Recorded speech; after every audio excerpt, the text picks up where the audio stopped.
Good morning, everyone. In the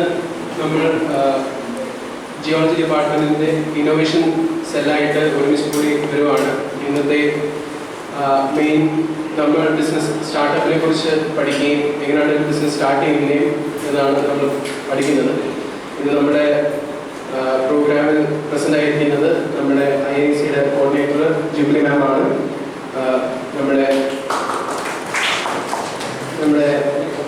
Geology Department head of the department this program coordinator Sree Narayana. Social media coordinator ma'am from the Education Department and Grishma is IIC member working. Number department teachers on the Kirti ma'am, Puja Missam, program present. Number department UG, PG, Murimichana, here program about business business started presentation in students competition in the program first of all, Sree Narayana invite you. Welcome speech. Welcome please. Thank you, Chris. Good morning all. Good morning. MIC, Ministry of Education's Innovation Cell, is established for systematically foster the culture of innovation among all higher education institutions. That is HEI. Main aim of this MIC is to encourage, inspire and nurture young students by supporting them to work with innovative ideas. Sree Narayana College, Varkala also established an MIC, IIC, that is Institutions Innovation Council, that is IIC. Today our IIC is celebrating National Startup Day. Startups play a significant role in bringing new opportunities and horizons for startup ecosystems in India. It will boost the economy of the area by providing employment. Today, we are gathered here to celebrate National Startup Day with various programs. These celebrations provide a platform for students. They can come up with their ideas, and also here we are discussing about various funding resources.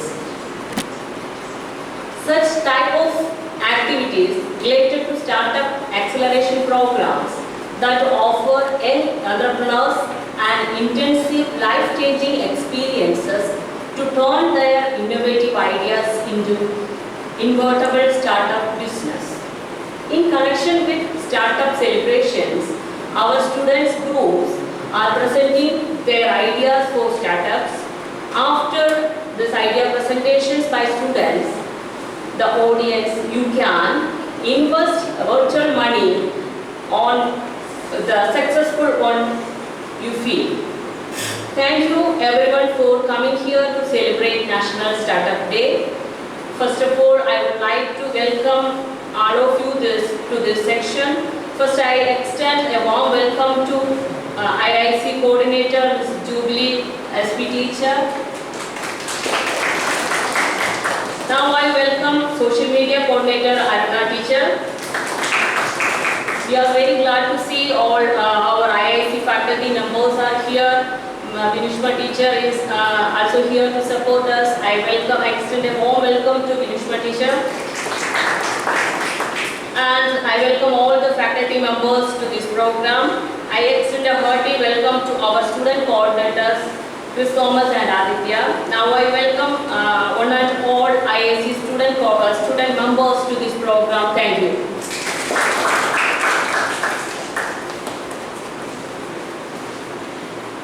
Thank you, ma'am. Next, I would like to invite IIC coordinator, Ms. Jubilee ma'am, to give the presidential address. Good morning, all. നിങ്ങൾക്ക് state ടീച്ചറുടെ പറഞ്ഞതിൽ നിന്ന് മനസ്സിലായിട്ടുണ്ടാവും എന്താണ് ഒരു IIC എന്ന് പറയുന്നത്. MIC എന്നൊക്കെ ടീച്ചർ കുറച്ച് ടേംസ് ഒക്കെ പറഞ്ഞു.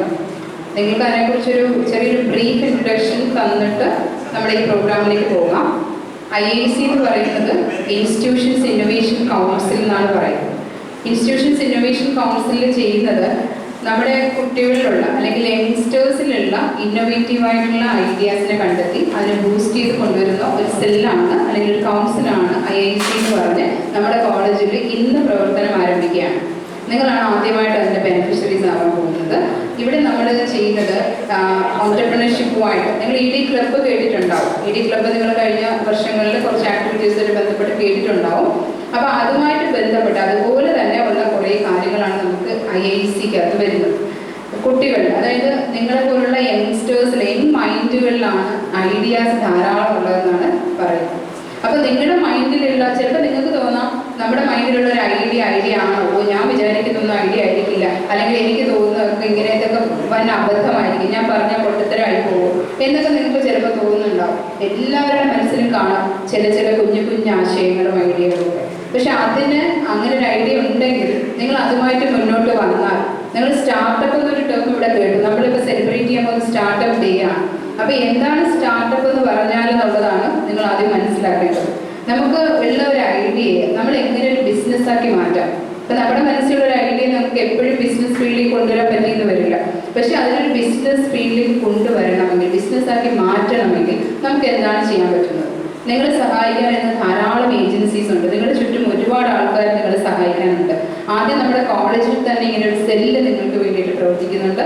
നിങ്ങൾക്കുള്ള ഐഡിയാസ് നിങ്ങൾ നമ്മുടെ അടുത്ത് കൊണ്ടുവരികയാണെന്നുണ്ടെങ്കിൽ നല്ല ഐഡിയാസിന് നമ്മൾ ഗവൺമെൻറ്റിൻ്റെ ഫണ്ടിങ്ങോട് കൂടി അതിനെ ഒരു സ്റ്റാർട്ടപ്പായിട്ട് ഡെവലപ്പ് ചെയ്യാനുള്ള ഒരു സംവിധാനം എല്ലാം ഒരുക്കി തരാൻ ഇന്ന് നമ്മുടെ കോളേജിന് സാധിക്കും. അപ്പോൾ അത് ജിയോളജി പഠിക്കുന്ന കുട്ടിയാണോ, അല്ലെങ്കിൽ മാത്സ് പഠിക്കുന്ന കുട്ടിയാണോ, കൊമേഴ്സ് പഠിക്കുന്ന കുട്ടിയാണോ എന്നൊരു വകഭേദമില്ല. എല്ലാ കുട്ടികൾക്കും ഒരുപോലെ ചെയ്യാൻ പറ്റുന്ന ഒന്നാണ് സ്റ്റാർട്ടപ്പ് എന്ന് പറയുന്നത്, ബിസിനസ് എന്ന് പറയുന്നത്. ജിയോളജി പഠിച്ചാൽ ഏറ്റവും കൂടുതൽ ബിസിനസ് ഓപ്പർച്യൂണിറ്റീസ് ഉള്ള ഒരു ഏരിയ കൂടെയാണ് ജിയോളജി, അല്ലേ? നിങ്ങൾക്കറിയാം നിങ്ങൾ പഠിക്കുന്ന ഫീൽഡിൻ്റെ ഇമ്പോർട്ടൻസ് എന്താണ്. സോ അതുകൊണ്ട് തന്നെ ഈ IIC എന്ന് പറയുന്നതിലൂടെ ഇന്നത്തെ ഇപ്പോൾ സ്റ്റാർട്ടപ്പ് ഡേ സെലിബ്രേഷനിലൂടെ നിങ്ങൾക്ക് മനസ്സിലാവുന്ന കുറേ കാര്യങ്ങളുണ്ടാവും. ഒരു ബിസിനസ് തുടങ്ങാൻ പൈസ ഇല്ലാതെ വിഷമിച്ചിട്ട് തുടങ്ങാത്തവരാണെങ്കിൽ തീർച്ചയായിട്ടും അതിനകത്ത് നിങ്ങൾ പുറത്തേക്ക് വരണം, നിങ്ങളെ സഹായിക്കാൻ. ഈവൻ നമുക്ക് 1 രൂപ പോലും കയ്യിലില്ലാതെ ഈ ബിസിനസ് സ്റ്റാർട്ട് ചെയ്യാം, ഒരു സ്റ്റാർട്ടപ്പ് തുടങ്ങാം. നിങ്ങൾ തീർച്ചയായിട്ടും ഈ പറയുന്ന സ്വിഗ്ഗി, അതുപോലെ യൂബർ ഈറ്റ്സ് എന്ന് പറയുന്ന ഒരു കമ്പനി നിങ്ങൾ കേട്ടുമാണ്. യൂബർ ടാക്സി ഏറ്റവും ആദ്യമായിട്ട് നിലവിൽ വന്ന ഒന്നാണ് യൂബർ ടാക്സി. എത്രയാണ് ഒരു ഇൻവെസ്റ്റ്മെന്റ് എന്ന് അറിയാമോ? നിങ്ങൾ വിചാരിക്കും ക്രോർസ് ആൻഡ് ക്രോർസ് ആണ്, പക്ഷെ 0 ഇൻവെസ്റ്റ്മെന്റ് ആണ്.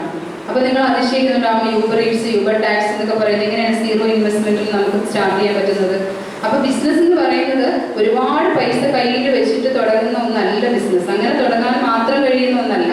ഒരുപാട് പൈസ ഉള്ളവർക്ക് ഈസി ആയിട്ട് തുടങ്ങാം, പക്ഷെ അല്ലാത്തവർക്ക് ധാരാളം ഓപ്പർച്യൂണിറ്റീസ് ഉണ്ട്. ഒരാളുടെ മനസ്സിൽ തോന്നിയ ഒരു സിമ്പിൾ ഐഡിയ ആണ് യൂബർ ടാക്സി എന്നുള്ള രീതിയിൽ. അതൊരു പ്ലാറ്റ്ഫോം മാത്രമാണ്. അവിടെ അയാൾ ടെക്നിക്കലി ക്വാളിഫൈഡ് ആയിരുന്ന ആളായതുകൊണ്ട് അയാൾ ഒരു പ്ലാറ്റ്ഫോം മാത്രം ഡെവലപ്പ് ചെയ്തതാണ്. ടാക്സ് സ്വന്തമായിട്ടുള്ള ആൾക്കാർക്ക് അതിനകത്ത് രജിസ്റ്റർ ചെയ്യാം, ആ ടാക്സി സർവീസ് വേണ്ടവർക്ക് അപ്പുറത്തെ ഭാഗത്ത് അതിനകത്ത് സർവീസ് എടുക്കാം. രണ്ടിനും കൂടെ വേണ്ടി ഒരു ഇലക്ട്രോണിക് പ്ലാറ്റ്ഫോം അദ്ദേഹം ഉണ്ടാക്കിയെന്ന് മാത്രമാണ് അയാൾ ചെയ്തത്. അയാൾക്ക് 0 ഇൻവെസ്റ്റ്മെന്റ് ആണ് അയാളുടെ ഇൻവെസ്റ്റ്മെന്റ് എന്ന് പറയുന്നത്. ഇന്ന് അത് ഏതെല്ലാം ടൈപ്പിൽ ഡെവലപ്പ് ചെയ്ത് വന്നു. ആ ബിസിനസ് മോഡൽ എന്ന് പറയുന്നത് ഇന്ന് ഡെവലപ്പ് ചെയ്ത് ഏറ്റവും ഹൈ ഏർണിംഗ് ഡെവലപ്മെന്റ് അല്ലെങ്കിൽ ബിസിനസ് മോഡലായിട്ട് മാറിയിട്ടുണ്ട്. അപ്പോൾ ഒരാളുടെ മനസ്സിലും ഉണ്ടായ ഒരു സിമ്പിൾ ഐഡിയ അയാൾ അതിനെ ഡെവലപ്പ് ചെയ്തു, അയാൾ അതിനുവേണ്ടി കുറച്ച് ടൈം സ്പെൻഡ് ചെയ്തു, അയാൾക്ക് എങ്ങനെ അതിനെ സിമ്പിളായിട്ട് കൊണ്ടുവരാൻ ആലോചിച്ചതെന്നാണ് ഇന്ന് നമ്മൾ കാണുന്ന, ഇന്ന് നമ്മൾ യൂസ് ചെയ്യുന്ന സ്വിഗ്ഗി പോലുള്ള ഒരുപാട് ബിസിനസ് മോഡൽസ് ഡെവലപ്പ് ചെയ്തു വന്നത്. മനസ്സിലായി? അപ്പോൾ ഈ പ്ലാറ്റ്ഫോമുകൾ ഡെവലപ്പ് ചെയ്തുപോലുള്ള ധാരാളം ഐഡിയാസ് നിങ്ങളുടെ മൈൻഡിലുണ്ടാവും. അതുമായിട്ടെല്ലാം നിങ്ങൾ മുന്നോട്ട് വന്നാൽ, എല്ലാവരും മുന്നോട്ട് വരണമെന്നല്ല, നിങ്ങൾ കൂട്ടായിട്ട് ചിന്തിക്കൂ. കൂട്ടായിട്ട് ഗ്രൂപ്പ് ഡിസ്കഷനിലൂടെ നിങ്ങൾക്ക് ചിന്തിച്ചാൽ ഡെവലപ്പ് ചെയ്യാൻ പറ്റും. ഇപ്പം നിങ്ങളുടെ ക്ലാസ്സിലെ തന്നെ ആദ്യത്തെയും ക്രിസ്തും ഒക്കെ ഇതിന് മുന്നൊരു ഐഡിയ കോണ്ടെക്സ്റ്റിൽ നമ്മൾ കണ്ടിരുന്നു. അവർ നല്ലൊരു ഐഡിയ അവിടെ പ്രസന്റ് ചെയ്തു. അപ്പോൾ ഇങ്ങനെയുള്ള ഐഡിയാസ് നമ്മൾ വായിക്കുന്നത്, കാണുന്നത്, നമുക്ക് തോന്നുന്ന കുഞ്ഞു കുഞ്ഞു ആശയങ്ങളെ നിങ്ങൾ മനസ്സുകൊണ്ട് ചിന്തിക്കുക. കുറേ മനസ്സിലിട്ട് ചിന്തിക്കുമ്പോൾ നമുക്ക് ഡെവലപ്പ് ചെയ്യാൻ പറ്റും. അതുപോലെ തന്നെ ഐഡിയ എന്ന് പറയുന്നത്, അല്ലെങ്കിൽ നമുക്ക് ഒരു പുതിയ ഇന്നോവേഷൻ നടത്താൻ പറ്റുന്നത് സ്ക്രാച്ചിന് മുഴുവൻ പുതിയൊരു സാധനം തന്നെ ആവണമെന്നൊന്നുമില്ല. നമുക്ക് എക്സിസ്റ്റിംഗ് ആയിട്ടുള്ള ഇപ്പോൾ വാഷിംഗ് മെഷീൻ നിങ്ങൾക്കറിയാം, തുണി കഴുകാൻ നമ്മൾ ഉപയോഗിക്കുന്നതാണ്. പക്ഷെ എപ്പോഴും വാഷിംഗ് മെഷീൻ ഉപയോഗിക്കുന്നവരുടെ ഒരു പരാതിയാണ് ഏതാണ്? ഷർട്ട് കഴുകാൻ വാഷിംഗ് മെഷീൻ കൊള്ളത്തില്ല, അല്ലെ? ഷർട്ടിന്റെ കോളറിലുള്ള അഴുക്കൊന്നും വാഷിംഗ് മെഷീനിൽ കഴുകിയാലൊന്നും പോകാറില്ല. യൂണിഫോം കഴുകാൻ നമുക്ക് ഉപയോഗമില്ല. അപ്പോൾ അതെല്ലാം വീട്ടമ്മമാർ ഫേസ് ചെയ്യുന്നൊരു പ്രോബ്ലമാണ്. വാഷിംഗ് മെഷീൻ ഉള്ള മെഷീനാണ്, പക്ഷെ അതിനകത്ത് എന്ത് ചെയ്യാം? വേണമെങ്കിൽ നമുക്ക് ഈ കോളർ കഴുകാനുള്ള അങ്ങനെ ഒരു മെഷീൻ റീസെൻ്റ് ആയിട്ട് ഒരു കമ്പനി ഇറക്കിയിട്ടുണ്ട്. അപ്പോൾ അതെല്ലാം നമുക്ക് ഉള്ളതിൽ തന്നെ പിന്നെ എന്ത് സർവീസ് കൊണ്ടുവരാം, പിന്നെ എന്ത് ആഡ് ഓൺ ചെയ്യാം എന്ന് ചിന്തിച്ചതാണ് അല്ലേ. അത്രയെങ്കിലും നമുക്ക് ചിന്തിക്കാവുന്നതേ ഉള്ളൂ. സോ ഒരു സ്റ്റാർട്ടപ്പ് തുടങ്ങുകയെന്ന് വെച്ചാൽ അത് വളരെ സിമ്പിളായിട്ടുള്ള കാര്യമാണ് ഇന്നത്തെ സമയത്ത്. നിങ്ങൾക്ക് ഗവൺമെൻറ് ഓഫ് കേരള തന്നെ സ്റ്റാർട്ടപ്പ് മിഷൻ എന്ന് പറയുന്ന ഒരു സംവിധാനമുണ്ട്. ആ സ്റ്റാർട്ടപ്പ് മിഷനിലൂടെ നിങ്ങൾക്ക് ധാരാളം സ്റ്റാർട്ടപ്പുകൾ, നിങ്ങൾക്കുള്ളൊരു ഐഡിയ നല്ല ഐഡിയ ആണെങ്കിൽ അതവർക്ക് ബോധ്യപ്പെട്ടാൽ അതിനെ പ്രൊമോട്ട് ചെയ്യാൻ, ഫണ്ട് ചെയ്യാൻ 2 ലക്ഷം 3 ലക്ഷം രൂപ വരെ ഒരു ഈടും വെക്കാതെ ഫണ്ട് തരാനായിട്ട് ഇന്ന് സ്റ്റാർട്ടപ്പ് മിഷൻ തയ്യാറാവും. സ്റ്റേറ്റ് ഗവൺമെൻറ് തയ്യാറാവും, സെൻട്രൽ ഗവൺമെൻറ് പ്രൊജക്റ്റുകളുണ്ട്, ധാരാളം ഓപ്പർച്യൂണിറ്റീസ് ഉണ്ട്. സോ ഫണ്ട് ഒരു വിഷയമല്ല നമുക്ക് ഇന്ന് ബിസിനസ് സ്റ്റാർട്ട് ചെയ്യാം. സ്റ്റാർട്ടപ്പിനെ സംബന്ധിച്ചിടത്തോളം ഐഡിയയ്ക്കാണ് ഇമ്പോർട്ടൻസ് വേണ്ടത്. അപ്പോൾ നിങ്ങളുടെ മനസ്സിലുള്ള ഐഡിയ ഉണ്ടെങ്കിൽ നിങ്ങൾക്ക് അതിനെ ഡെവലപ്പ് ചെയ്യാൻ, അതിനായിട്ട് നിങ്ങളൊന്ന് ചിന്തിക്കുക, ആഴത്തിൽ ചിന്തിച്ചാൽ മതി. നമ്മുടെ സോഷ്യൽ മീഡിയയ്ക്ക് വേണ്ടി അല്ലെങ്കിൽ വാട്സപ്പിലും ഫേസ്ബുക്കിലും സ്പെൻഡ് ചെയ്യുന്ന കുറച്ച് സമയങ്ങൾ നമുക്ക് വേണ്ടിയിട്ട് ഉപയോഗിച്ച് കഴിഞ്ഞാൽ, കുറച്ച് സമയം മുഴുവൻ വേണമെന്ന് പറയില്ല, പക്ഷേ അതിനെ നമുക്ക് ഒരു സ്റ്റാർട്ടപ്പിൻ്റെ ഫോമിലേക്ക് കൊണ്ടുവരാം. ഞാനൊരു വൈറ്റ് കോളർ ജോബ് മാത്രമേ ചെയ്യുമെന്ന് വിചാരിക്കരുത്. നിങ്ങൾക്കൊരു സ്റ്റാർട്ടപ്പിലൂടെ സംഭവിക്കുന്നത് എന്താണെന്ന് അറിയാമോ? നിങ്ങൾ നിങ്ങളുടെ ബിസിനസ്സിൻ്റെ ബോസ് ആവുകയാണ്. ഒരാളുടെ കീഴിൽ വർക്ക് ചെയ്യുന്നതിനെക്കാട്ടിലും നിങ്ങൾക്ക് 10 പേർക്ക് ജോലി കൊടുക്കാൻ പറ്റുന്ന ഒരു സംവിധാനമാണ് സ്റ്റാർട്ടപ്പ് എന്ന് പറയുന്നത്. സോ അപ്പോൾ അതിൽ ഏത് വേണമെന്ന് നിങ്ങൾക്ക് ആലോചിക്കാവുന്നതേ ഉള്ളൂ. അപ്പോൾ നമ്മുടെ എംപ്ലോയി ആയ ഒരാളുടെ കീഴിൽ വർക്ക് ചെയ്യണം, അത് ഞാനൊരു ബോസായിട്ട് എൻ്റെ കീഴിൽ 10 പേർക്ക് ജോലി കൊടുക്കണം. അവിടെ നമ്മൾ ചെയ്യുന്നത് ഒരു എക്കണോമിക്കൽ ഡെവലപ്മെൻറ്റിന് നമ്മൾ കാരണമാവുകയാണ് അല്ലേ. ആ സ്ഥലത്തുള്ള നിങ്ങളുടെ വീടിനടുത്തുള്ള 10 പേർക്ക് 20 പേർക്ക് ജോലി കൊടുക്കാൻ സാധിച്ചാൽ അതിൽ പോലും വലിയൊരു കാര്യമില്ല. സോ സ്റ്റാർട്ടപ്പ് എന്ന് പറയുന്നത് അത്രയും ചെറിയ കോൺസെപ്റ്റ് അല്ല. നിങ്ങളെല്ലാവരും ചിന്തിക്കുക. ഈ ഒരു സ്റ്റാർട്ടപ്പ് ഡേ സെലിബ്രേഷൻ എന്ന ടീച്ചർ ഇവിടെ അറേഞ്ച് ചെയ്തിരിക്കുന്നത് വളരെ വളരെ അടിപൊളിയായിട്ടാണ്. അതായത് ഇത്രയും രീതിയിൽ ഇത്രയും ചുരുങ്ങിയ സമയത്തിനുള്ളിൽ ടീച്ചറിന് 1-2 ദിവസമാണ് ഇതിന് കിട്ടിയിട്ടുള്ളത് ഈ ഒരു പ്രോഗ്രാം കോർഡിനേറ്റ് ചെയ്യാനായിട്ട്. അതിനുള്ളിൽ ടീച്ചർ ഇത്രയും വെറൈറ്റി ആയിട്ടുള്ള കാര്യങ്ങൾ കണ്ടെത്തുകയും അതിനെ കോർഡിനേറ്റ് ചെയ്ത് അതിനെ ഒന്ന് കോറിലേറ്റ് ചെയ്തുകൊണ്ട് അതിനെ എല്ലാം ഇവിടെ അവതരിപ്പിക്കുകയും ചെയ്യുകയാണ് നിങ്ങൾക്ക് വേണ്ടിയിട്ട്. അത് നിങ്ങൾക്ക് മാത്രം നിൽക്കാനുള്ളതല്ല, നിങ്ങളിലൂടെ നമ്മുടെ കോളേജിലുള്ള പല കുട്ടികളിലേക്ക്, നിങ്ങളുടെ എല്ലാ ഫ്രണ്ട്സ് പല ഡിപ്പാർട്ട്മെൻറ്റിലുണ്ടാവും. ഇവിടെ നിന്ന് കിട്ടുന്ന ആശയങ്ങൾ, ഐഡിയകൾ, ഇവിടെ നിന്ന് കിട്ടുന്ന ഒരു നോളജ് ആയിക്കോട്ടെ, അതിനെ നിങ്ങൾ തീർച്ചയായിട്ടും സ്പ്രെഡ് ചെയ്യണം. നിങ്ങൾ അതിൻ്റെ വാഹകരായിട്ട് മാറുക എന്നുള്ളതാണ് നമ്മുടെ എയിം എന്ന് പറയുന്നത്. എന്നാൽ നമുക്ക് എല്ലാ കുട്ടികൾക്കും ഇത് കൊടുക്കാൻ സാധിക്കുന്നില്ല. ഇതിപ്പോൾ ജിയോളജി കുട്ടികൾക്ക് കിട്ടിയൊരു അവസരമാണ്. അതിനെ നിങ്ങൾ ഉപയോഗപ്പെടുത്തുക. ഒപ്പം തന്നെ നമ്മുടെ കോളേജിലുള്ള മറ്റു കുട്ടികളിലേക്ക് ഇത് എത്തിക്കാനായിട്ട് മാക്സിമം ട്രൈ ചെയ്യുക. അപ്പോൾ ഈ പ്രോഗ്രാമിൽ എല്ലാവിധ ആശംസകളും. ടീച്ചറിനെ ഞാൻ ഒന്നുകൂടെ കൺഗ്രാജുലേറ്റ് ചെയ്യണം. കാരണം നമ്മുടെ IICയുടെ സ്റ്റാർട്ടിംഗ് പ്രോഗ്രാമാണ്. അതിനെ ഇത്രയും ഗംഭീരമായിട്ട് ടീച്ചർ ഇവിടെ അറേഞ്ച് ചെയ്തു. അതിന് ടീച്ചറിനോട് IIC കോർഡിനേറ്റർ എന്നുള്ള നിലയിലുള്ള നന്ദി ഞാൻ പറയുകയാണ്. Okay, thank you. Thank you ma'am.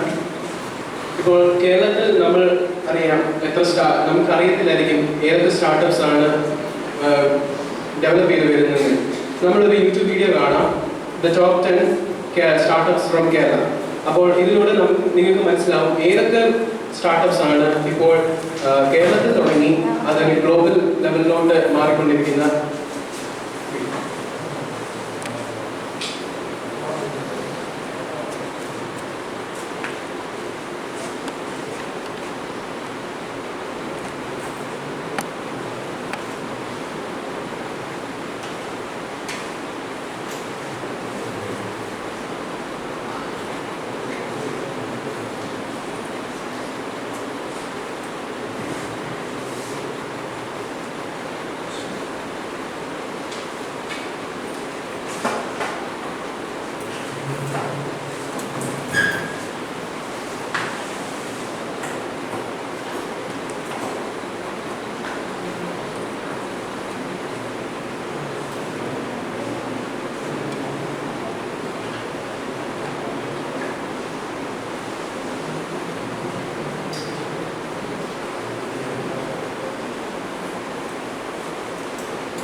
When you think about Indian startups, God's own country, otherwise known as Kerala, doesn't always come to mind right away. We think of places like Mumbai or Delhi NCR, or of course the Silicon Valley of India, Bengaluru. And while Kerala is known for its backwaters, its rich culture, its natural beauty, it's sometimes easy to forget that some of India's most successful startup founders actually began their journeys in Kerala. For example, Byju's, India's most valuable startup at the time of us filming this video, was co-founded by Byju Ravindran, who is a Keralite. You've also got Infosys, which was a startup, now it's an IT giant, and it was co-founded by Krishna Krishna, who is also a Keralite. You've also got Fresh to Home, which was founded by Sean Kadavo and Matthew Joseph. They're both from Kerala as well. But here's the thing, all of those companies, Byju's, Infosys, Fresh to Home, they're not based out of Kerala. The founders are from Kerala, they're Keralites, but the companies are based out of Bengaluru. And that's the way that it's always been. All roads in India's startup ecosystem historically have led to Karnataka, or Maharashtra, or Delhi NCR. But slowly we're starting to see things change now. In the last couple of years, we've started to see more and more startups actually popping up in Kerala, to the point now where there are 2,200 at the time of us filming this video, and the Kerala government is planning to increase that number to 15,000 by 2026. And so we thought it would be a good opportunity today, before all of that growth happens in the next couple of years, to talk about Kerala's top 10 startups that are building products and services for Kerala, for India, and for the rest of the world. Coming up right after this.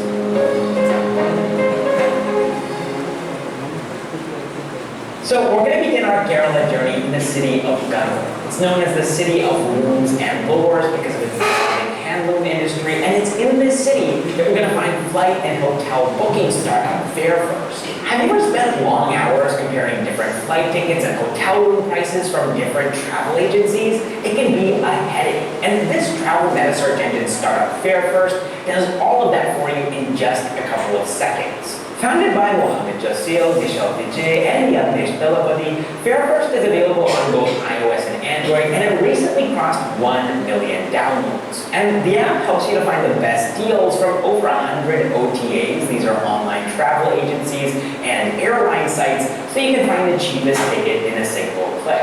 Now, when it comes to revenues, the startup gets a between 1% and 3% commission from their associated OTAs on every single booking, and this is one of the reasons why they've been able to stay bootstrapped. They haven't raised any funds from investors so far because these revenues are sufficient to keep their operations going, and then they also received a productization grant from the Kerala Startup Mission, and that grant has also helped them to continue their operations, at least into the near future. All right, now moving on to the next startup on this list, we're actually going to make our way from Kannur to the gold capital of India, Thrissur. And it's here that we'll find medical device startup Desintox. Founded by Don Paul and Suraj Chandran, Desintox is a DIPP, that's the Department of Promotion of Industry and Internal Trade, recognized startup that specializes in designing devices for differently abled people. This Thrissur-based startup offers products like standing, reclining, and electric wheelchairs, patient transfer hoists, a patient transfer device with a controller and safety switch, mobility aids, and a product called the Easy Mover, which is a cerebral palsy walking aid. Inspired by the chair Stephen Hawking used, the startup is currently working on an autonomous wheelchair which is thought activated, and initially they started as a non-profit with an investment of just 3 lakh rupees. However, eventually they changed their structure to a private limited and further received a 10 lakh rupee grant from the Kerala Startup Mission. Currently, the startup is focusing on the B2B aspect of their business, and they're in negotiations with a number of hospitals and retailers. All right, moving on to the third startup on this list, we have another Graysour-based startup, this time in the AR and VR space, Infuseway Future Tech Labs, which was started as a campus startup and was later incubated at the Technology Business Incubator of the Government Engineering College of Graysour, and then later on they became a legally formed company in 2018, and it was at that point that they dove into the AR and VR service industry, creating various AR, VR, and 3D content for a couple of different industries and events. And then later on, they went on to develop a VR-based training simulation system for Singapore Airlines. Now, though, the company is focusing on immersive education through their product Tutor, Next Reality Classroom. Tutor comes with preloaded augmented reality content for science subjects from kindergarten to class 12. Teachers can stream this content through any conferencing software that supports screen sharing, record unique videos interacting with augmented objects, and easily share on social media by downloading the Tutor app. The startup already has more than 20 schools signed up in Kerala, and they also have a handful of schools signed up in Jammu and Kashmir and Pune as well. Have you ever wondered how stock trading happens if you buy a complicated concept like share market trading that even. All right, moving on to the fourth startup on this list, we're going to make our way now from Graysour to Kochi, the queen of the Arabian Sea. This is the most famous port city in all of Kerala, and it's here that we'll find tech startup Agrima Infotech. This startup was founded by Nikhil Dharman, Anubala Krishnan, and Arun Ravi in 2011, and in their initial years as an AI development team, they had 17 patent claims for their humanoid robot, Vicky, a personal assistant exclusively for BlackBerry in 2013. Then they went on to develop an AI-based food recognition API that recognized food items just by scanning them, and this API had the potential to provide industrial solutions in FMCG, food processing, and IoT smart kitchen equipment. Using this technology, Agrima was able to develop an app called Recipe Book, which has more than 3 million downloads. And besides providing a catalog of over 1,000 recipes, this app also has a feature called Shake and Make and Snap and Cook, where users can snap or scan food items that they have on hand, and the app provides a list of possible dishes that they can make using these items. So far, Agrima Infotech's investors have poured $467,000 into the startup at a $4 million valuation. All right, moving on to the fifth startup on this list, we have another Kochi-based startup, this time in the edtech space, Entry. So Entry is a local language-based edtech startup founded by Mohammed Hizamuddin and Rahul Ramesh in 2017 that's part of LearnLaunch, an edtech accelerator based in Boston. Now, what these guys do, in a nutshell, is they prepare people for government exams. Every single year, more than 100 million people here in India apply for government jobs, but most people don't get them. Entry provides a tailored course and study materials for regional competitive exams so that their customers have a better chance of getting these jobs. They offer coaching for 65 government exams and over 135 different courses in a variety of Indian languages. Starting with a humble investment of 25 lakh rupees raised from family and friends, Entry has now raised $4.3 million from their investors, and they also saw a 100% increase in their user base thanks to the pandemic. Moving on to the sixth startup on this list, we have another Kochi-based company, Sastra Robotics. This startup was founded by Arulin P, Akil A, and Achu Wilson in 2012, and they work on designing robotic solutions for human-like automated functions. These are products like robotic arms for testing touchscreens and interacting with 3D devices for testing, and an intelligent telepresence robot too. They were one of the winners of the Time 50 Award for the most enterprising technology startups in the world back in 2017, and they have some pretty big clients too, like Honeywell, Bosch, Mahindra & Mahindra, TCS, and HCL. These companies buy their robots directly, and they also pay an annual maintenance fee for the robots too. The startup began with an investment of 1 lakh rupees from their parents, who trusted them blindly and didn't even know what share capital was, but now the startup has raised $200,000 from their investors, and they have big plans for the future.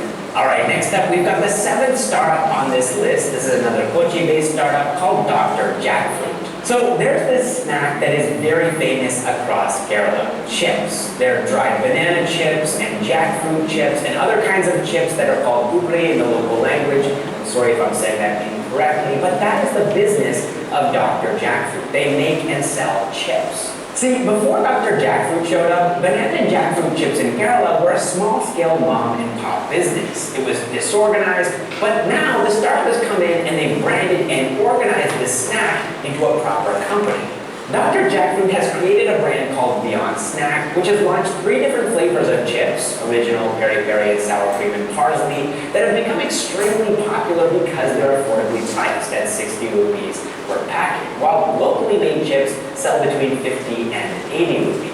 So far, Dr. Jackfruit's investors have poured $410,000 into the startup. Next up, we've got the 8th company on this list, agri-tech startup Nava Design and Innovation. Founded by Charles Vijay Varkala in 2016, Nava Design and Innovation is a National Startup Award-winning agri-tech startup which has developed the world's first coconut sap-tapping robot sapper. See, normally, farmers in Kerala have to tap the inflorescence of coconut trees 3 times a day for 3 months, which means that the farmers have to climb a coconut tree 270 times in 3 months. That's just to obtain nira, or coconut sap, from one tree. Nava Sapper is an AI-powered robot that does all of this for the farmers without them having to spend a lot of time and energy. Now, rather than climbing a tree 270 times, farmers just need to climb it twice. Once to install Sapper and once to remove it once the work is done. What's more, these robots are solar powered, meaning that they don't have any carbon footprint and they're environmentally sustainable and scalable, which is one of the reasons why the startup's investors have poured $39,500 into the company so far. All right, moving on to the 9th startup on this list, we're going to be making our way now from Kochi to the IT hub of Kerala, Tiruvananthapuram, where we're going to find another robotics startup called Robotics. Founded by Arun George, Nikhil MP, Rashid Dinapula, and Vimal Govind MK in 2015, this startup is one of the leading social issue-centric robotic companies in India. So Robotics started things off by designing exoskeletons for humans. These are 10-foot-high robots, kind of like Iron Man suits, but in the early stages. And these suits have practical uses wherever extra human strength and protection are required. Then, though, in 2018, they launched their signature robot Bandicoot, which is a pneumatic-powered remote-controlled robot that can effectively remove sewage in manholes. These robots are priced between 15 and 35 lakh rupees a piece and are recognized by both the state and central government as the solution to directly eradicate manual scavenging, which is an inhumane, outlawed occupation that still persists in rural and urban India today. So far, Robotics has raised $454,000 from their investors in the form of seed and grant funding at a $5.27 million valuation.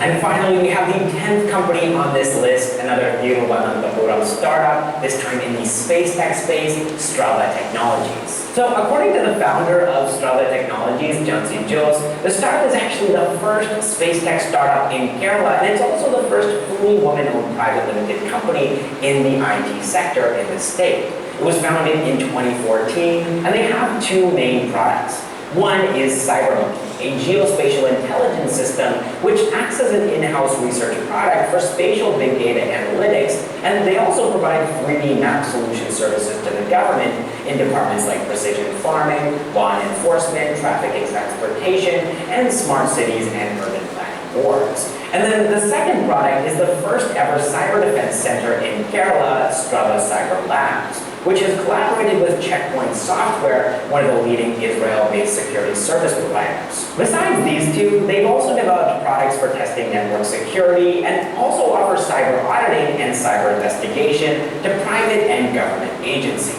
All right, that was our list of Kerala's top 10 startups. I hope you enjoyed the video. I hope you learned something from it. And if you did, it would mean a lot to us if you could hit the like button, share this video with a friend or 2, especially someone who's a Keralite. And also, if you haven't already subscribed, now would be a great time to do. Thank you.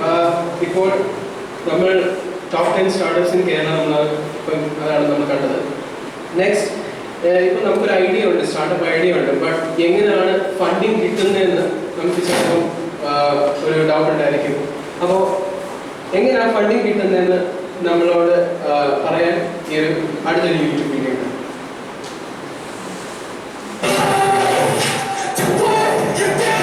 Welcome back to my channel. ഇന്ന് ഞാൻ പറയാൻ പോകുന്നത് നമ്മുടെ ഒരു ബിസിനസ്സിന് വേണ്ടി, നമ്മളൊരു സ്റ്റാർട്ടപ്പിന് വേണ്ടി ഗവൺമെന്റ് ലക്ഷം രൂപ വരെ തരും. നമുക്ക് തരുന്ന പൈസ പോലും നമുക്ക് തിരിച്ചടയ്ക്കേണ്ട ആവശ്യമില്ല, പണയം വയ്ക്കാനോ കൊടുക്കേണ്ട ആവശ്യമില്ല. നമുക്ക് തരുന്ന ബിസിനസ്സിന് വേണ്ടി അല്ലെങ്കിൽ നമ്മുടെ സ്റ്റാർട്ടപ്പിന് വേണ്ടി തരുന്ന പൈസ തിരിച്ചു പോലും കൊടുക്കണ്ട.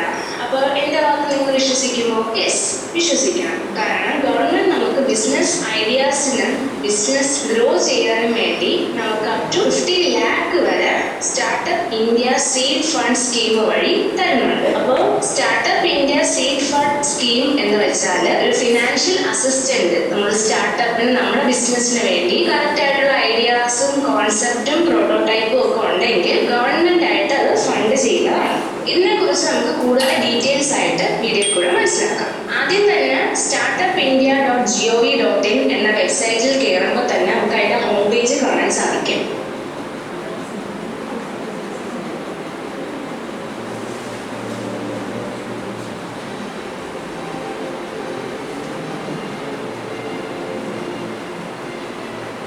അതിലെല്ലാ ഡീറ്റെയിൽസും എല്ലാം വ്യക്തമായിട്ട് കൊടുത്തിട്ടുണ്ട്. ആർക്കൊക്കെ അപ്ലൈ ചെയ്യാം, എങ്ങനെയാണ് അപ്ലൈ ചെയ്യേണ്ടത് എന്നൊക്കെ. ഹോം പേജിൽ തന്നെ ആപ്ലിക്കേഷൻസ് ആർ ഓപ്പൺ എന്ന് കാണാൻ സാധിക്കും. അതിൽ ക്ലിക്ക് ടു അപ്ലൈ ഓൺലൈൻ നമുക്ക് കൊടുക്കാം. അത് കൊടുക്കുമ്പോൾ ഒരു ന്യൂ പേജ് ആണ് ഓപ്പൺ ആയി വരുന്നത്. seedfund.startupindia.gov.in എന്നൊരു ഹോം പേജ്. അതിൽ നമ്മുടെ കമ്പനി ഡീറ്റെയിൽസ് ടൈപ്പ് ചെയ്ത് കൊടുക്കാൻ സാധിക്കും. അതിൽ തന്നെ എല്ലാം പറയുന്നുണ്ട്, എന്താണ് സീഡ് ഫണ്ട്, ആർക്കൊക്കെയാണ് എലിജിബിലിറ്റി എന്നൊക്കെ പറയുന്നുണ്ട്. അതിൽ നമുക്ക് കാണാൻ പറ്റും ഫണ്ടിങ് ആണെങ്കിൽ ഏഞ്ചൽ ഇൻവെസ്റ്റേഴ്സും വെഞ്ചർ ക്യാപിറ്റൽ ഫേമിൽ നിന്നാണ് നമുക്ക് കിട്ടുന്നത്. പിന്നെ നമ്മൾ ചോദിക്കുന്ന നമ്മുടെ ഫണ്ട് നമ്മളിപ്പോൾ 50 ലാക്ക് ആണ് അല്ലെങ്കിൽ 1 crore ആണ് ചോദിക്കുന്നതെങ്കിൽ അതിൽ 30% നമ്മുടെ ഇന്ത്യ ഗവൺമെന്റിൽ നിന്നാണ് കിട്ടുന്നത്. അപ്പോൾ 1 കോടി രൂപയാണ് നമ്മൾ ആവശ്യപ്പെടുന്നതെങ്കിൽ നമ്മൾ 30 ലക്ഷം രൂപ നമുക്ക് ഗവൺമെന്റിൽ നിന്നാണ് കിട്ടുന്നത്. ബാക്കി ഇൻവെസ്റ്റേഴ്സിൽ നിന്നും ക്യാപിറ്റൽ ഫേമിൽ നിന്നും കൂടെയാണ് കിട്ടുന്നത്. ആദ്യം തന്നെ ഇതിന്റെ എലിജിബിലിറ്റി ക്രൈറ്റീരിയ എന്തൊക്കെയാണെന്ന് നോക്കാം.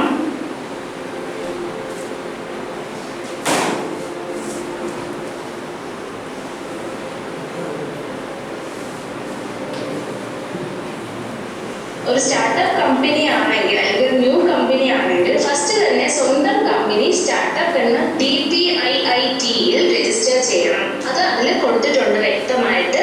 ആ ഒരു സൈറ്റിൽ കയറി നമ്മൾ ഓൺലൈനായിട്ട് രജിസ്റ്റർ ചെയ്യണം നമ്മുടെ കമ്പനിയെ. അതിനുള്ള ലിങ്കും അതിലവിടെ കൊടുത്തിട്ടുണ്ട്. സോ അതിൽ പോയി ഓൺലൈൻ രജിസ്റ്റർ ചെയ്യാം. ഇനി ഇതിൽ എന്തെങ്കിലും പ്രശ്നം വന്നാൽ അതിലൊരു ടോൾ ഫ്രീ നമ്പറും തന്നിട്ടുണ്ട്. അത് വെച്ച് വിളിച്ച് നമുക്ക് ഡൗട്ട്സ് എല്ലാം ക്ലിയർ ചെയ്ത് ക്ലാരിഫൈ ചെയ്തിട്ട് നമുക്ക് നെക്സ്റ്റിലോട്ട് പോകാം. ഇനി സെക്കൻഡ് ക്രൈറ്റീരിയ എന്ന് പറയുമ്പോൾ നമ്മുടെ കയ്യിൽ ബിസിനസ് ഐഡിയാസ് ഉണ്ടാകണം. അത് ആപ്റ്റ് ആയിരിക്കണം. നമ്മുടെ മാർക്കറ്റിലുള്ള ഡിമാൻഡ് വെച്ച് അത് ആപ്റ്റ് ആയിരിക്കണം. മാർക്കറ്റിന്റെ ഡിമാൻഡ്സ് അത് ഫുൾഫിൽ ചെയ്യുന്നതുമായിരിക്കണം. ബിസിനസ് ഐഡിയാസ് പ്രോഫിറ്റും ഉണ്ടായിരിക്കണം. അപ്പോൾ മുന്നോട്ട് പോകുമ്പോൾ സെയിൽസ് ആൻഡ് ബിസിനസ് ഗ്രോത്ത് നല്ലതാകണം. അതൊക്കെയാണ് സെക്കൻഡ് ക്രൈറ്റീരിയയിൽ വന്നിരിക്കുന്നത്. ഇനി തേർഡ് കണ്ടീഷൻ എന്താണെന്ന് വെച്ചാൽ നമ്മുടെ ബിസിനസ് മോഡൽ എന്തെങ്കിലും ടെക്നോളജി യൂസ് ചെയ്തിരിക്കണം. നമ്മൾ ഇപ്പോഴത്തെ എന്തെങ്കിലും ടെക്നോളജീസ് അതുമായിട്ട് കണക്ഷൻ കാണണം. ടെക്നോളജീസ് വെച്ചിട്ടുള്ള ബിസിനസ് പ്രപ്പോസൽ ആയിരിക്കണം. പിന്നെ ഫോർത്ത് വരുന്നത് ബിസിനസ് കോൺസെപ്റ്റിൽ ഇന്നോവേഷൻ ഉണ്ടായിരിക്കണം. ഏത് ഫീൽഡ് റിലേറ്റഡ് ആയിട്ടുള്ള ബിസിനസ് ആയാലും ന്യൂ അല്ലെങ്കിൽ ഇന്നോവേഷൻ ബിസിനസ് ഐഡിയയിൽ വേണം. ഇനി അഞ്ചാമത്തത് നമ്മുടെ സ്റ്റാർട്ടപ്പ് ആണെങ്കിൽ കമ്പനി അത് ഒരു രീതിയിലും സെൻട്രൽ അല്ലെങ്കിൽ സ്റ്റേറ്റ് ഗവൺമെന്റിൽ നിന്ന് 10 ലക്ഷത്തിൽ കൂടുതൽ മോണിറ്ററി സപ്പോർട്ട് വാങ്ങിച്ചിട്ടുണ്ടായിരിക്കരുത്. അതിലൊരു വിധത്തിലുള്ള മണിയും ഇൻക്ലൂഡഡ് അല്ല. ഇനി വരുന്നത് Indian promoters in startup should be least 51% at the time of applications. പിന്നെ പറയുന്നത് സ്റ്റാർട്ടപ്പ് ചെയ്തവർക്ക് എന്തെങ്കിലും സീഡ് സപ്പോർട്ടേഴ്സിന് വേണ്ടി ഗ്രാന്റ് കൊടുക്കാം. അതൊക്കെ എല്ലാം വായിച്ച് നോക്കി എലിജിബിലിറ്റീസിലെല്ലാം നമ്മൾ എലിജിബിൾ ആണെങ്കിലാണ് നമുക്ക് അപ്ലൈ നൗ കൊടുക്കാം. അപ്ലൈ നൗവിൽ നമുക്ക് 2 ഓപ്ഷൻ വരും. സ്റ്റാർട്ടപ്പ് ആണോ ഇൻക്യുബേറ്റേഴ്സ് ആണോ എന്ന്. അപ്പം നമ്മൾ സ്റ്റാർട്ടപ്പ് കമ്പനി ആയിട്ട് സ്റ്റാർട്ടപ്പ് കൊടുക്കുമ്പോൾ ലോഗിൻ ഡീറ്റെയിൽസ് നേരത്തെ അക്കൗണ്ട് ഉള്ളവരാണെങ്കിൽ ലോഗിൻ ഐഡിയും പാസ്വേഡും വെച്ച് ക്രിയേറ്റ് ചെയ്യുക, അല്ലെങ്കിൽ ക്രിയേറ്റ് ന്യൂ കൊടുക്കാം. അതിനുശേഷം അപ്ലൈ നൗ കൊടുത്ത് നമ്മളെല്ലാം നമ്മുടെ നോർമൽ നമ്മുടെ കമ്പനി ഡീറ്റെയിൽസ് എല്ലാം 7 സ്റ്റെപ്പ് പ്രോസസ്സ് പോലെ ഫുൾ ഡീറ്റെയിൽസ് ടൈപ്പ് ചെയ്ത് കൊടുക്കണം. അപ്പൊ അതിൽ 7 സ്റ്റെപ്സ് ഉണ്ടെന്ന് പറഞ്ഞു. എൻറ്റിറ്റി ഡീറ്റെയിൽസ് ഫില്ല് ചെയ്യണം, സ്റ്റാർട്ടപ്പ് ഡീറ്റെയിൽസ് എല്ലാം ഫില്ല് ചെയ്ത് കൊടുക്കണം. എന്നാൽ ഇപ്പൊ ഞാനൊരു ടാക്സി ബേസ്ഡ് ആയിട്ടുള്ള ഒരു ആപ്ലിക്കേഷൻ, മൊബൈൽ ആപ്ലിക്കേഷൻ ആണ് എൻ്റെ സ്റ്റാർട്ടപ്പ് എങ്കിൽ അതിൽ എൻ്റെ ട്രാൻസ്പോർട്ട് ആണല്ലോ എൻ്റെ യൂസ്. മാർക്കറ്റ് ഡിമാൻഡ് ട്രാൻസ്പോർട്ടേഷന് വേണ്ടിയാണ് അത് യൂസ് ചെയ്യുന്നത്. എൻ്റെ മെയിൻ ഐഡിയയുടെ USB എന്താണ്, ടാർഗറ്റ് കസ്റ്റമേഴ്സ് ആരൊക്കെയാണ്, മാർക്കറ്റ് സൈസ് എത്ര ലക്ഷം അല്ലെങ്കിൽ എത്ര കോടിയാണ് നമ്മുടെ മാർക്കറ്റ് സൈസ് നമ്മൾ ഉദ്ദേശിക്കുന്നത്, നമ്മുടെ കീ കോമ്പറ്റീറ്റർ കോമ്പറ്റീറ്റേഴ്സ് ആരൊക്കെയാണ്, പിന്നെ നമ്മുടെ URL വെബ്സൈറ്റ്, പിന്നെ ബിസിനസ്സുമായിട്ടുള്ള സോഷ്യൽ മീഡിയ ഉണ്ടെങ്കിൽ അതും അവിടെ ടൈപ്പ് ചെയ്യാം. പിന്നെ സിഇഒയുടെ name and background, LinkedIn profile. അപ്പൊ ലിങ്ക്ഡിൻ പ്രൊഫൈൽ ഇതിൽ ആവശ്യമുള്ളത് മനസ്സിലായില്ലേ? അപ്പൊ ലിങ്ക്ഡിൻ പ്രൊഫൈല് എല്ലാ കാര്യത്തിലും നമുക്ക് ആവശ്യം ഉണ്ടാകുന്നതാണ്. അതിനെക്കുറിച്ച് ഞാനൊരു വീഡിയോ ചെയ്തിട്ടുണ്ടായിരുന്നു, എങ്ങനെയാണ് ലിങ്ക്ഡിൻ പ്രൊഫൈൽ നമുക്ക് ക്രിയേറ്റ് ചെയ്യേണ്ടതെന്ന്. അത് കണ്ടിട്ടില്ലാത്തവര് ചാനലിൽ കയറി കാണാം. പിന്നെ പ്രൊമോട്ടർ ഡീറ്റെയിൽസ് കൊടുക്കാം. പിന്നെ number of full time employees എത്രയുണ്ടോ, അത് ഫുൾ ടൈം എത്ര പേരുണ്ടോ അതിന്റെ കൗണ്ട് അവിടെ ചെയ്ത് കൊടുക്കാം. എന്നിട്ട് സേവ് ആൻഡ് നെക്സ്റ്റ്, ഓരോ സ്റ്റെപ്പ് കഴിയുമ്പോഴും സേവ് ആൻഡ് നെക്സ്റ്റ് കൊടുക്കാം. അത് കഴിഞ്ഞ് ഫണ്ടിങ് ഡീറ്റെയിൽസ് ആണ്. അതിൽ ടൈപ്പ് ഓഫ് ഫണ്ടിങ് ചോദിക്കുന്നുണ്ട്. ഗ്രാൻഡ് വേണോ, കൺവേർട്ടബിൾ ഡിബഞ്ചർ വേണോ, ഡെപ്റ്റ് വേണോ. അപ്പൊ ഗ്രാൻഡ് ആണെങ്കിൽ നമ്മൾ എടുക്കുന്ന പൈസ നമുക്ക് തിരിച്ചടയ്ക്കേണ്ട ആവശ്യമില്ല, ഒരു ഇൻട്രസ്റ്റും ഇല്ല, നമ്മുടെ കമ്പനിയുടെ ഒരു ഷെയറും കൊടുക്കേണ്ട ആവശ്യമില്ല. പക്ഷെ സെക്കൻഡ് ഓപ്ഷൻ ആണെങ്കിൽ ഷെയർ കൊടുക്കാം, മണി തിരിച്ചടയ്ക്കേണ്ട എന്നാണ്. പിന്നെ തേർഡ് വൺ നമ്മളെ ബാങ്ക് ലോൺ പോലെയാണ്, നമ്മൾ എടുക്കുന്ന പൈസ ഇൻട്രസ്റ്റോടുകൂടി തിരിച്ചടയ്ക്കണം. അതൊക്കെയാണ് ഏതാണ് നമ്മുടെ ഓപ്ഷൻ ആവശ്യം എന്ന് പറഞ്ഞാൽ അത് സെലക്ട് ചെയ്ത് കൊടുക്കാം.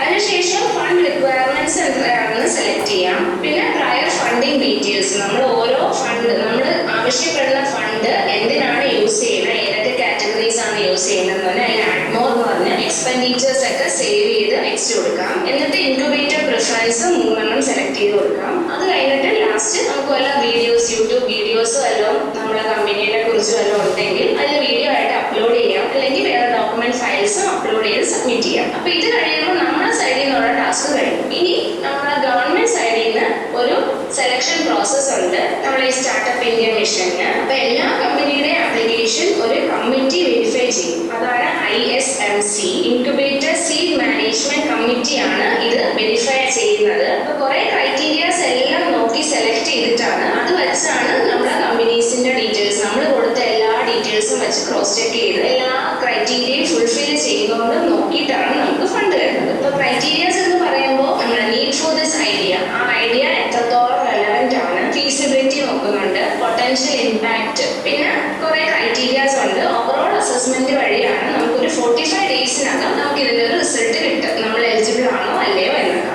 സ്റ്റാറ്റസ് നമ്മുടെ പ്രൊഫൈലിൽ കയറി അറിയാനും സാധിക്കും. അപ്പൊ ആരും വെയിറ്റ് ചെയ്യാതെ തന്നെ പെട്ടെന്ന് പോയി ഈ ഓപ്പർച്യൂണിറ്റി യൂസ് ചെയ്യുക. എല്ലാ കമ്പനീസും ഇത് സ്റ്റാർട്ടപ്പ് ആണെങ്കിൽ ഇതിൽ അപ്ലൈ ചെയ്ത് ക്യാഷ് നേടി നമുക്ക് ഗ്രോ ചെയ്യാൻ സാധിക്കും. അപ്പൊ ഇങ്ങനെയാണ് സ്റ്റാർട്ടപ്പ് ഇന്ത്യ മിഷന്റെ സീഡ് ഫണ്ട് സ്കീമിനെ കുറിച്ച് എനിക്ക് പറയാനുള്ളത്. ഇതിൽ എന്തെങ്കിലും ഡൗട്ട് തോന്നിയിട്ടുണ്ടെങ്കിൽ താഴെ കമന്റ് ചെയ്യാം, ഫ്രണ്ട്സിനോടൊക്കെ ഷെയർ ചെയ്യാം.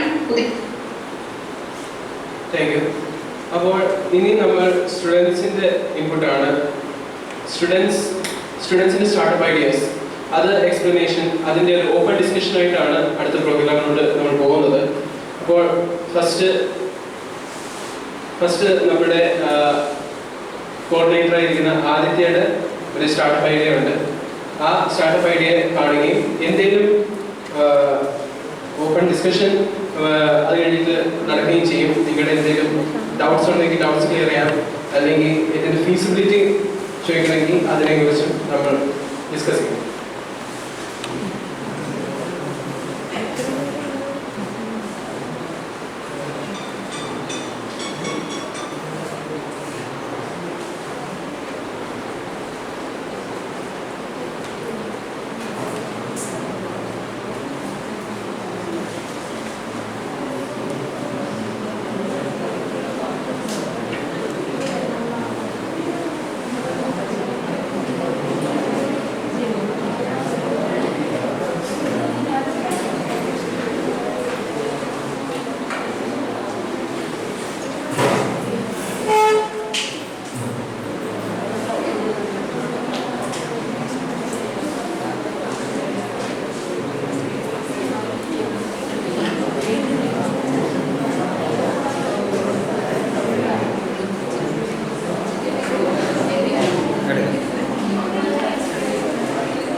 ഇതായിരുന്നു എൻ്റെ സ്റ്റാർട്ടപ്പ് ഐഡിയ ആയിട്ട് ഞാൻ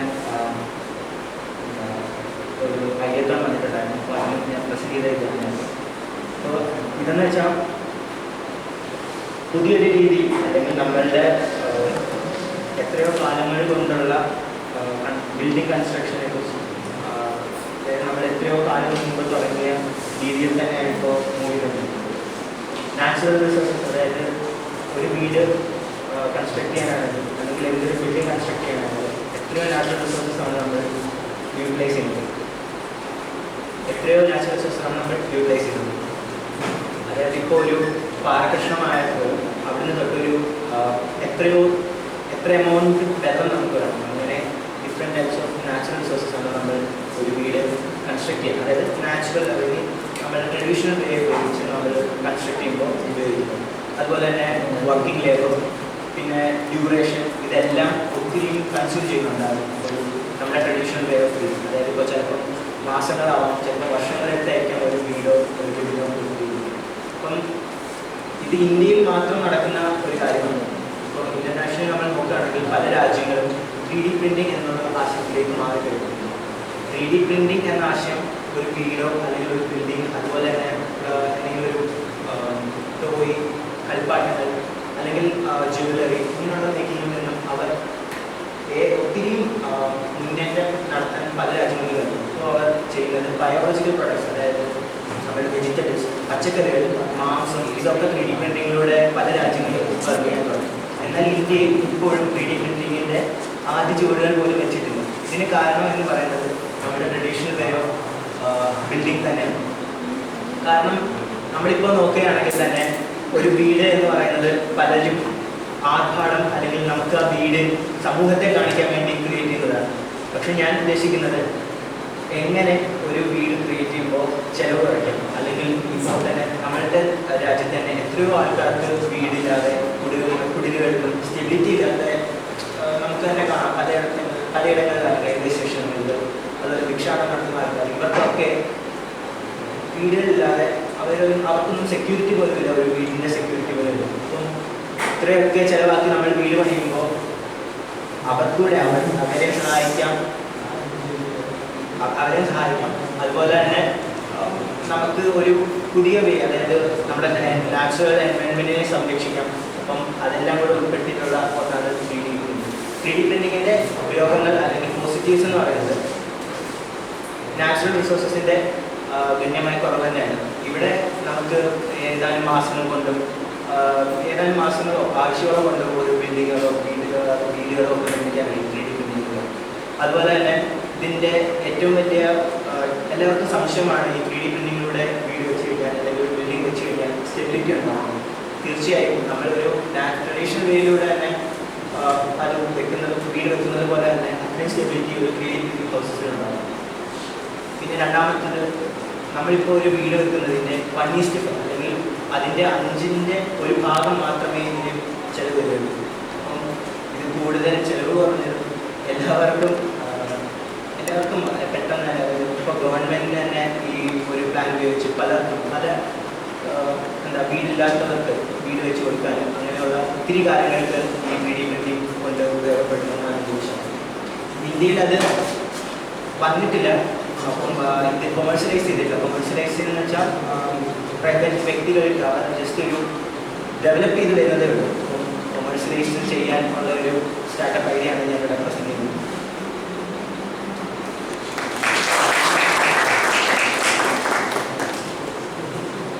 താങ്ക് യു ആദിത്യ. ഞാനും ആദിത്യയും ഒരുമിച്ച് ചെയ്ത ഐഡിയത്തോണിൻ്റെ ഭാഗമായിട്ട് ചെയ്ത ഒരു പ്രോജക്റ്റാണ്. അതിൻ്റെ സെക്കൻഡ് പാർട്ടാണ് എൻ്റെ ഐഡിയയാണ്. ആ ഒരു ഐഡിയ കൂടെ പ്രസൻറ്റ് ചെയ്തിട്ട് ഇനിയും ഇത് നിങ്ങളുടെ ഒരു ഇൻപുട്ട് ആയിരിക്കും. ഇത് ഫീസിബിൾ ആണോ, എന്തെങ്കിലും ക്വസ്റ്റ്യൻസ് ഉണ്ടെങ്കിൽ അതിൽ ഞാൻ ആൻസർ ചെയ്യും. അതായത് ഇത് നമ്മളൊരു ഓപ്പൺ ഡിസ്കഷൻ, ഇതല്ലെങ്കിൽ ഒരു ഫോർമൽ അഫെയർ ഒന്നും അല്ലെങ്കിൽ കാഷ്വലായിട്ട് നമ്മൾ കൂടുന്നു എന്നായിരുന്നു. അപ്പോൾ എൻ്റെ പ്രോജക്റ്റ് എന്ന് വെച്ചാൽ മൈസീരിയം ടെക്നോളജി. നമുക്ക് പലപ്പോഴും നടക്കുമ്പോൾ കാണുന്നതാണ് ഫംഗസ്. നമ്മൾ ഒരു മഷ്റൂമിനെ കാണുമ്പോഴത്തേക്കിന് സത്യത്തിൽ പറഞ്ഞാൽ ആ ഓർഗാനിസത്തിൻ്റെ എന്ന് വെച്ചാൽ ആ ഒരു ജീവിയുടെ ഒരു ചെറിയൊരു ഭാഗമേ നമ്മൾ കാണുന്നുള്ളൂ. അതിന്റെ അടിയിൽ ആ വേരെന്ന് വെച്ചാൽ വേരെന്നല്ല മൈസീലിയം എന്നാണ് അതിനെ പറയുന്നത്. അതാണ് മോസ്റ്റ് ഓഫ് ദി ഓർഗാനിസം. ഇപ്പൊ ഒരു ഐസ്ബർഗിനെ നമ്മൾ കാണുമ്പോഴത്തേക്കിന് ജിയോളജിക്കാരായതുകൊണ്ട് അറിയാം, ഒരു 10% നമ്മൾ മേളിൽ കാണത്തുള്ളൂ, 90% അടി കിടക്കുക. അതുപോലാണ് നമ്മുടെ ഇവിടുത്തെ മൈസീലിയം ടെക്നോളജി എന്ന് പറയുന്നത്. അപ്പോൾ ഇത് നമ്മൾ ഈ ഇമേജിൽ തന്നെ നോക്കുമ്പോൾ നമുക്കറിയാം ആ മൈസീലിയം നമ്മൾ ഇറോഷനെ പഠിച്ചതാണ്. ഈ എന്തുകൊണ്ടാണ് ട്രീസ് ഒക്കെ ഹില്ലിൽ വെക്കണം എന്ന് പറയുന്നത്, കാരണം അതിന്റെ വേര് ആ മണ്ണിനെ ഉറപ്പിക്കുകയാണ്. ആ സെയിം പ്രിൻസിപ്പിൾ ഉപയോഗിച്ചാണ് ഞാൻ ഒരു സ്റ്റാർട്ടപ്പ് കൊണ്ടുവരാൻ ഉദ്ദേശിക്കുന്നത്. എന്നുവെച്ചാൽ ഈ മൈസീലിയം എന്ന് പറഞ്ഞാൽ ഫൈൻ ത്രെഡുമാണ്, ഭയങ്കര സ്ട്രോങ്ങുമാണ്. എന്നുവെച്ചാൽ ഒരു സ്റ്റീൽ ബാറിനെക്കാളും പെർഹാപ്സ് 1 to 2 times സ്ട്രോങ്ങർ പോലെ ഒരു ബയോളജിക്കൽ ചീപ്ലി അവൈലബിൾ ആയിട്ട് കിട്ടുന്ന ഒരു സാധനമാണ് മൈസീലിയം. അത് നമുക്ക് ഗ്രോ ചെയ്യാൻ പറ്റും. അപ്പോൾ അതും കൂടാതെ അത് സ്കെയിലബിൾ ആണ്. എന്ന് വെച്ചാൽ നമുക്ക് ഒരു മഷ്റൂം ഉണ്ടെങ്കിൽ അതിൽ നിന്ന് നമുക്ക് വേണമെങ്കിൽ ഒരു 10,000 മഷ്റൂം കോളനീസ് നമ്മൾ കൾട്ടിവേറ്റ് ചെയ്യാനും പറ്റും. അപ്പോൾ ആ മൈസീലിയം എങ്ങനെ ഗ്രോ ചെയ്യുന്നു, ഏത് ഷേപ്പിൽ ഗ്രോ ചെയ്യുന്നു എന്ന് നമ്മൾ കൺട്രോൾ ചെയ്താൽ നമുക്ക് ഒരു ഭയങ്കര യൂസ്ഫുൾ ആയിട്ടുള്ള ഒരു പ്രോഡക്റ്റ് നമുക്ക് കിട്ടുന്നതാണ്. ഇപ്പോൾ അടുത്ത സ്ലൈഡ് നോക്കുമ്പോഴത്തേക്കിന് ഇതൊരു വിദേശത്ത് തുടങ്ങിയ ഒരു കമ്പനിയാണ് ഇൻക്യുബേറ്റീവ് എന്ന് പറയുന്നത്. അവര് ശ്രമിക്കുന്നത് ഈ മൈസീലിയം ടെക്നോളജി ഒരു മോൾഡ് ക്രിയേറ്റ് ചെയ്തിട്ട് ഒരു ബയോഡിഗ്രേഡബിൾ ആയിട്ടുള്ള ബ്രിക്ക് ഉണ്ടാക്കുക. അത് ആദ്യത്തെ ഐഡിയയായ 3D പ്രിന്റിങ്ങിനെ സപ്ലിമെന്റ് ചെയ്യുന്ന ഒരു ടെക്നോളജിയാണ്. ഇപ്പോൾ നമുക്ക് എത്ര പേർക്ക് അറിയുമെന്ന് അറിയുന്നില്ല, പക്ഷെ കുറച്ച് നാൾക്ക് മുൻപ് ഇവിടെ ഒരു വീട്ടിൽ ഫയർ വന്ന് കുറെ പേര് മരിച്ചുപോയി. അത് കുറെ പേർക്ക് അറിയാം. അപ്പോൾ അതിന്റെ പ്രശ്നം എന്ന് വെച്ചാൽ ഒരു ഇലക്ട്രിക്കൽ ഷോക്ക് വയർ ആയിരുന്നു. അപ്പോൾ ഈ ഒരു ടെക്നോളജി ഇവിടെ ഉണ്ടായിരുന്നെങ്കിൽ അത് ഇലക്ട്രിക്കൽ ഇൻസുലേറ്റർ ആയിട്ട് ഉപയോഗിക്കാൻ പറ്റുമായിരുന്നു. നാച്ചുറൽ റബ്ബറിനേക്കാളും കൂടുതൽ എഫക്റ്റീവ് ആണിത്. ഇത് ബയോളജിക്കൽ ഇതായതുകൊണ്ട് റബ്ബർ മറ്റേതിൽ മെൽറ്റ് ചെയ്ത് പോകും. ഹൈ കറണ്ട് പോകുമ്പോഴത്തേക്കിന് ഇൻസുലേറ്റിംഗ് ഷീറ്റ് അങ്ങ് മെൽറ്റ് ചെയ്ത് പോകും, പിന്നെ അങ്ങ് ഷോർട്ട് സർക്യൂട്ട് ചെയ്ത് ദുരിതം സംഭവിക്കും. പക്ഷേ ഒരു ബയോളജിക്കൽ ഓർഗാനിസം എന്ന രീതിയിൽ എന്ന് വെച്ചാൽ ഇത് നമ്മളൊരു ഇൻസുലേറ്റിംഗ് മെറ്റീരിയൽ ആയിട്ട് ഉപയോഗിക്കുമ്പോഴത്തേക്കിന് ഇത് മെൽറ്റ് ചെയ്ത് പോകത്തില്ല. ഇത് കരിഞ്ഞ് കട്ട് പിടിച്ച് അവിടെ തന്നെ ഇരിക്കും. അപ്പോൾ ഹൈ പവർ പോയാൽ പോലും അതങ്ങ് അതങ്ങ് ആ സ്ട്രക്ചറിനെ കോംപ്രമൈസ് ചെയ്തില്ല. ആളുകളെ ആ ഹൗസിംഗ് ഇതിനെ സംരക്ഷിക്കാനും പറ്റുന്ന ഒരു രീതിയായിട്ട് നമ്മൾ ഇത് കൊണ്ടുവരും. അപ്പോൾ ഈ ഇക്കോവേറ്റീവിൽ നിന്നും അതൊരു സ്റ്റാർട്ടപ്പ് അല്ല, ഒരു കമ്പനിയാണ്. അതിൽ നിന്നും ലൈസൻസിങ് എടുക്കുന്ന സ്റ്റാർട്ടപ്സ് ആണ് താഴെ കൊണ്ടുതരുന്നത്. ബയോഫാബ്, ഗ്രോൺ ബയോ, മൈൻഡ്സ്, പിന്നെ മാജിക്കൽ മഷ്റൂം എന്ന് പറയുന്നത്. ഇതെല്ലാം ബയോഡിഗ്രേഡബിൾ പ്ലാസ്റ്റിക്സിന്റെ ആ ഒരു മേഖലയിലോട്ടാണ് പോകുന്നത്. ഈ സെയിം ലൈസൻസിങ് പാറ്റേൺ ടെക്നോളജി വെച്ച് നമുക്ക് ഇന്ത്യയുടെ ഹൗസിംഗ് മാർക്കറ്റിനെ എങ്ങനെ സ്ട്രെങ്തൻ ചെയ്യാം. ഇപ്പോൾ ഞാൻ പലപ്പോഴും ട്രെയിനിൽ പോകുമ്പോൾ കാണാറുണ്ട്, ഈ സൈഡിൽ കാണുന്നത് വെറും കുടിലുകളാണ്. എന്നുവെച്ചാൽ ഒരു മഴയ്ക്ക് പൊളിഞ്ഞു പോകുന്ന ഒരു കുടിലുകളാണ്. നമ്മളെ പോലെ കോൺക്രീറ്റ് വീടുകൾ ഉണ്ടാക്കാനും അവർക്ക് പറ്റത്തില്ല. ആ കോൺക്രീറ്റ് വീടുകൾ ഉണ്ടാക്കിയാൽ പോലും അവർക്ക് ഒരു കേജ് ആയിട്ടാണ്, എന്നുവെച്ചാൽ ഒരു പ്രിസൺ ആയിട്ടാണ് ഉണ്ടാക്കി വെച്ചിരിക്കുന്നത്. അതിനൊരു നാച്ചുറൽ ഫീലും ഇല്ല. ഇത് 3D പ്രിന്റിംഗ് ടെക്നോളജി വെച്ച്, ഈ മൈസീലിയം ടെക്നോളജി വെച്ച് നമുക്ക് ഒരു insulated well built comfy living quarters ഇത് ഭയങ്കര ചീപ്പായിട്ട് ആളുകൾക്ക് എത്തിക്കാൻ പറ്റും.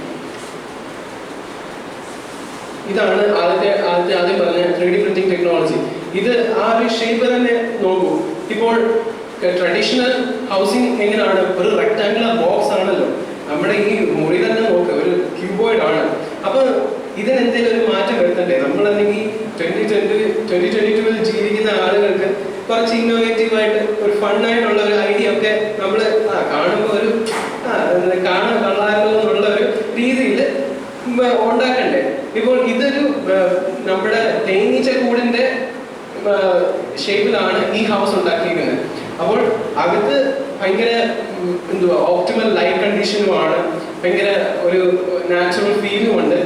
പിന്നെ ചിലവർ വിചാരിക്കും ഇതിനൊരു സ്ട്രക്ചർ കാണത്തില്ല, അതാണ് ആദ്യം പറഞ്ഞത്, ഇതൊരു എന്തെങ്കിലും സ്ട്രക്ചർ ഇൻസ്റ്റബിലിറ്റി കാണും എന്ന് വെച്ചാൽ ഒരു ഇടി കൊടുത്താൽ താഴെ വീഴുന്ന സാധനമായിരിക്കുമെന്ന്. പക്ഷെ അല്ല.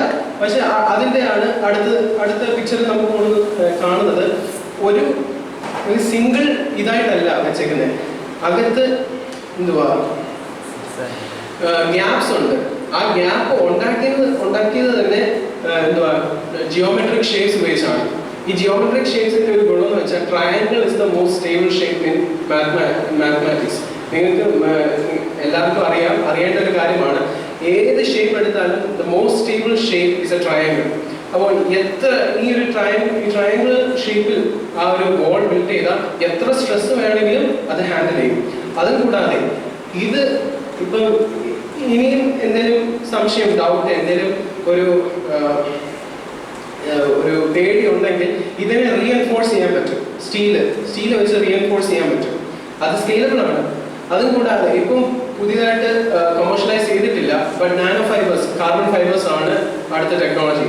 പൗണ്ട് ഫോർ പൗണ്ട് ഒരു ഗ്രാം നാനോ ഫൈബേഴ്സ് 1 ഗ്രാം സ്റ്റീലിന്റെ 10 ഇരട്ടി സ്ട്രെങ്ത്, ടെൻസൈൽ സ്ട്രെങ്ത് ഉണ്ട്. അത് നമുക്ക് ഇതിനകത്ത് ഇംപ്ലിമെന്റ് ചെയ്യാൻ പറ്റും. കാരണം നാനോ ഫൈബേഴ്സ് ഈസിലി കോൺക്രീറ്റിൽ മിക്സ് ചെയ്യാൻ പറ്റും. ഈ ഗ്യാപ്പിൽ നമുക്ക് മൈസീലിയം ടെക്നോളജി വെച്ചാൽ ആ ഫംഗസിന്റെ മൈസീലിയം എടുത്ത് ഫില്ല് ചെയ്യാനും പറ്റും. അതൊരു നാച്ചുറൽ ഇൻസുലേറ്റർ ആയിട്ട് വെക്കാനും പറ്റും.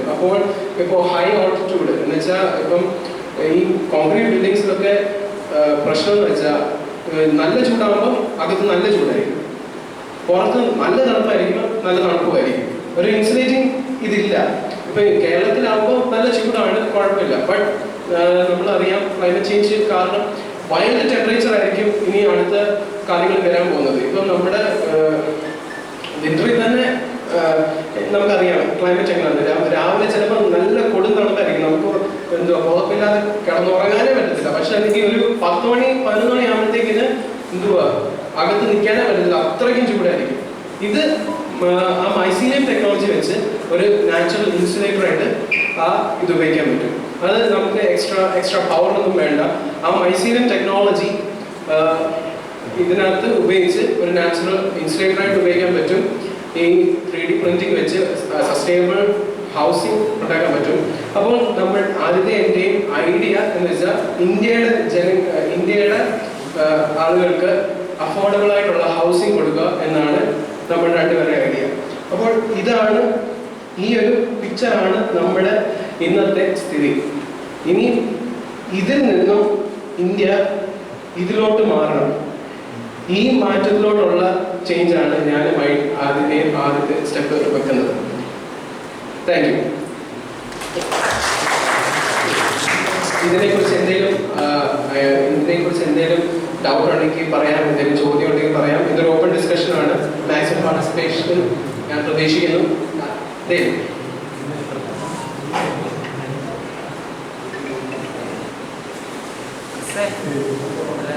ആൾക്കാർ എത്രത്തോളം അക്സെപ്റ്റ് ചെയ്യുന്നു?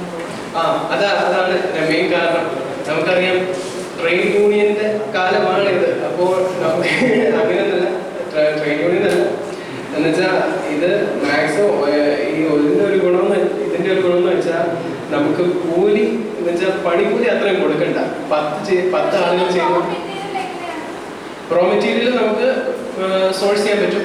കോൺക്രീറ്റ് തന്നെ സോഴ്സ് ചെയ്യാൻ പറ്റും. നമ്മൾ എന്താ ചോയ്സ് എന്താ മാം?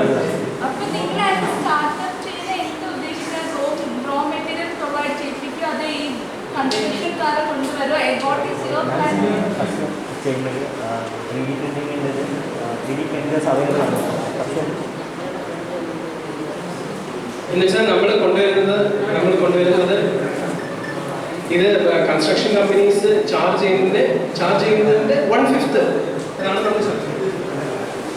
ഇപ്പോൾ അവൈലബിൾ ആയിട്ട് 3D പ്രിന്റേഴ്സ് അവൈലബിൾ ആണ്, പക്ഷെ അത് ഇത്രയും ലാർജ് സ്കെയിലിൽ ഉപയോഗിക്കാനുള്ള ഇത് വന്നിട്ടില്ല. അപ്പം അതായത് ഇതിനകത്ത് ചെയ്യുന്നതെന്ന് വെച്ചാൽ കറക്റ്റ് നമ്മുടെ മിക്സ്റ്റേഴ്സ് സിമെൻറ്റ് അതുപോലെയുള്ള ഡിഫറെൻറ്റ് മിക്സ്റ്റേഴ്സും അതുപോലെ തന്നെ വേറെ റോ പ്രൊഡക്ട്സും ഒക്കെ ആഡ് ചെയ്തിട്ടാണ് മിക്സ്ചർ ക്രിയേറ്റ് ചെയ്യുന്നത്. അത് റോ പ്രൊഡക്ട്സ് നമുക്ക് അവൈലബിൾ ആണ്. അത് മൈസീലും അല്ല ഉദ്ദേശിക്കുന്നത് 3D പ്രിൻറ്റിങ്ങിൻ്റെ കാര്യമാണ്. അപ്പം അത് ആ പ്രിൻറ്റേഴ്സ് അവൈലബിൾ ആയതുകൊണ്ട് തന്നെ നമുക്ക് ആ ടെക്നോളജി അവൈലബിൾ ആണ് ഇപ്പോൾ. പക്ഷേ ഇത് മൊത്തത്തിൽ അതായത് ഇന്ത്യയിൽ അത് കൊണ്ടുവന്നിട്ടില്ല. പക്ഷെ അപ്പം ജസ്റ്റ് ഇപ്പോൾ ചെന്നൈയിലുള്ള ഒരു സ്റ്റാർട്ടപ്പ് കമ്പനിയായ ത്വാസ്ത എന്ന് പറഞ്ഞൊരു കമ്പനി ഉണ്ട്. ത്വാസ്ത അവർ ജസ്റ്റ് ഇതുപോലെ തന്നെ ഞങ്ങളുടെ ഐഡിയ പോലെ തന്നെ അവർ കൊമേഴ്സ്യലൈസ് ചെയ്തിട്ടില്ല. ബട്ട് അവരൊരു ലിമിറ്റഡ് സ്കെയിലാണ് ഉപയോഗിക്കുന്നത്. അപ്പം അവരുമായിട്ട് കമ്പൈൻ ചെയ്ത് ആ ടെക്നോളജീസ് യൂസ് ചെയ്യാനുള്ള ശ്രമത്തിലായിരുന്നു. Service provide ചെയ്യിപ്പിക്കുകയാണ്. അവര് ഇപ്പം വലിയ വലിയ കമ്പനീസ് ജിയോജിത്ത് എന്ന് പറഞ്ഞിട്ട് കമ്പനിക്ക് വേണ്ടിയിട്ടാണ് ഇപ്പോൾ അവര് ബിൽഡിംഗ് കൺസ്ട്രക്ട് ചെയ്തുകൊണ്ടിരിക്കുന്നത്. അതുപോലെയുള്ള വലിയ കമ്പനീസിന് വേണ്ടിയിട്ടാണ് അവർ ചെയ്യുന്നത്. സോ ലോക്കൽ പീപ്പിൾ അല്ലെങ്കിൽ സാധാരണക്കാർക്ക് വേണ്ടിയിട്ട് അത് സ്റ്റാർട്ട് ചെയ്തിട്ടുണ്ട്. അപ്പം സാധാരണക്കാരിലേക്ക് ആ പ്രൊഡക്ട്സ് നമ്മൾ എത്തിക്കുക എന്നതാണ് ഞങ്ങളുടെ ഒരു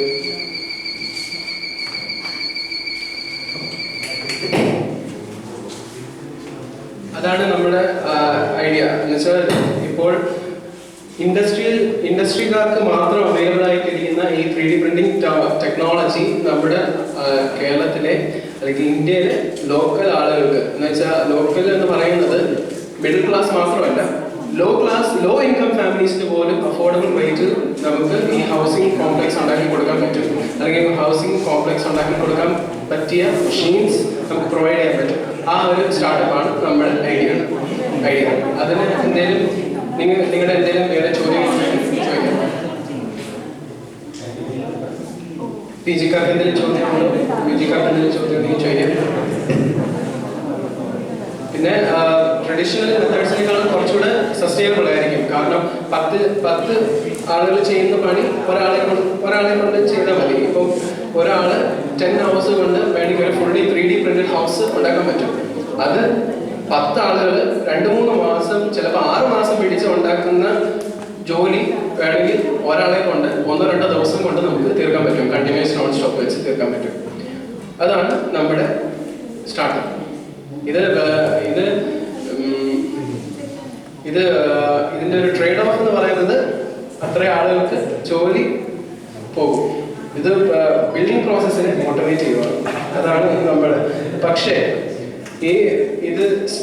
ഈ ഒരു ഐഡിയ ആദ്യം ഒരു നെഗറ്റീവ് ഇമ്പാക്റ്റ് ഉണ്ടെങ്കിലും എന്തായാലും പ്രോഗ്രസ്സിനെ നമ്മൾ എത്ര തള്ളി പറഞ്ഞാലും പ്രോഗ്രസ് അങ്ങനെ മാർച്ച് ചെയ്തേ ഉള്ളൂ. നമ്മൾ എത്ര വേണ്ടെന്ന് പറഞ്ഞാലും പ്രോഗ്രസ് മുന്നോട്ടേ പോകത്തുള്ളൂ. അപ്പോൾ ഈ ബിൽഡിംഗ് ഇപ്പോൾ ഹൗസിംഗ് കോംപ്ലക്സ് ട്രഡീഷണൽ മെത്തേഡ്സിൽ ഇപ്പോഴും ആയാലും ഈ ഫ്യൂച്ചർ ആണ് 3D പ്രിന്റിംഗ് ആണ് അതിന്റെ ഫ്യൂച്ചർ. അതിലോട്ട് സെയിം ആളുകളെ പുതിയ ആളുകൾ ഈ 3D printing technology, especially mycelium technology എന്ന് പറയുന്നത് അത് ടെക്നിക്കൽ എക്സ്പെർട്ടീസ് വേണ്ട. അത് മൈസീലിയം ഗ്രോ ചെയ്യാനുള്ള ഒരു ലിമിറ്റഡ് നോളജ് മതി. മൈസീലിയം എക്സ്ട്രാക്ട് ചെയ്യുന്ന വെച്ചാൽ ആ ഫംഗസിനെ ആ മോൾഡിൽ നമ്മൾ ഗ്രോ ചെയ്യുന്നു. ആ മോൾഡിൽ നമ്മൾ ന്യൂട്രിയൻ സൊല്യൂഷൻ ഒഴിക്കുന്നു, ആ ഫംഗസ് ഗ്രോ ചെയ്യുന്നു. അപ്പോൾ മൈസീലിയം ആ മോൾഡ് ഫുൾ ഫിൽ ചെയ്തിട്ട് ആ മോൾഡിൽ നിന്നും ആ ഫംഗസിനെ നമ്മൾ എക്സ്ട്രാക്ട് ചെയ്യുന്നു. പിന്നെ ആ ഫംഗസ് വീണ്ടും ഗ്രോ ചെയ്യാതിരിക്കാൻ അതിനെ ഹീറ്റ് വെച്ച് കില്ല് ചെയ്യും. ഹീറ്റ് വെച്ച് ആ ഓർഗാനിസത്തിനെ കില്ല് ചെയ്യും. പിന്നെ ആ മോൾഡിനെ വേണമെങ്കിൽ എക്സ്ട്രാ മെറ്റീരിയൽസ് വെച്ച് സ്ട്രെങ്തൻ ഓൾറെഡി സ്ട്രോങ് ആണ്, ബട്ട് എക്സ്ട്രാ മെറ്റീരിയൽസ് വെച്ച് സ്ട്രെങ്തൻ ചെയ്യാനും പറ്റും. പ്ലസ് ഇതിന്റെ ഗുണം എന്ന് വെച്ചാൽ അത് ബിൽഡിംഗ് മെറ്റീരിയലായിട്ട് ഉപയോഗിക്കുമ്പോൾ ഒരു 10-50 വർഷം കഴിയുമ്പോഴത്തേക്കിന് അത് ഡിഗ്രേഡ് ചെയ്ത് പോകും. എന്ന് വെച്ചാൽ 10-50 വർഷം 100 വർഷം വേണമെങ്കിൽ അത് നിലനിൽക്കും combined with 3D printing technology. But അത് കഴിഞ്ഞിട്ട് ഇപ്പോൾ ആ വീട് പൊളിച്ച് കളയാം എന്ന് നമ്മൾ വിചാരിക്കുക. ആ വീട് പൊളിക്കുമ്പോഴത്തേക്കിന് ഇപ്പൊ നമുക്കറിയാം, വീട് പൊളിക്കുമ്പോഴത്തേക്കിന് ആ ഇഷ്ടികയെല്ലാം ആ ഗ്രൗണ്ട് വാട്ടറിനെയും സറൗണ്ടിങ് ഏരിയസിനെല്ലാം പൊല്യൂട്ട് ചെയ്തുകൊണ്ടിരിക്കുകയാണ്. എന്ന് വെച്ചാൽ ആ കോൺക്രീറ്റ് പിന്നെ ഇടിച്ച് പൊളിച്ച് കളയുമ്പോഴത്തേക്കിന് ആ ഇഷ്ടിക ഇടിച്ച് പൊളിച്ച് കളയുമ്പോഴത്തേക്കിന് ആ പെയിന്റും ഇതുമെല്ലാം അവിടെ തന്നെ കിടക്കുവാണ്, അത് മാറ്റുന്നില്ല. സോ അത് ഡിഗ്രേഡ് ചെയ്യുന്നുണ്ട്. ഇനി അടുത്തത്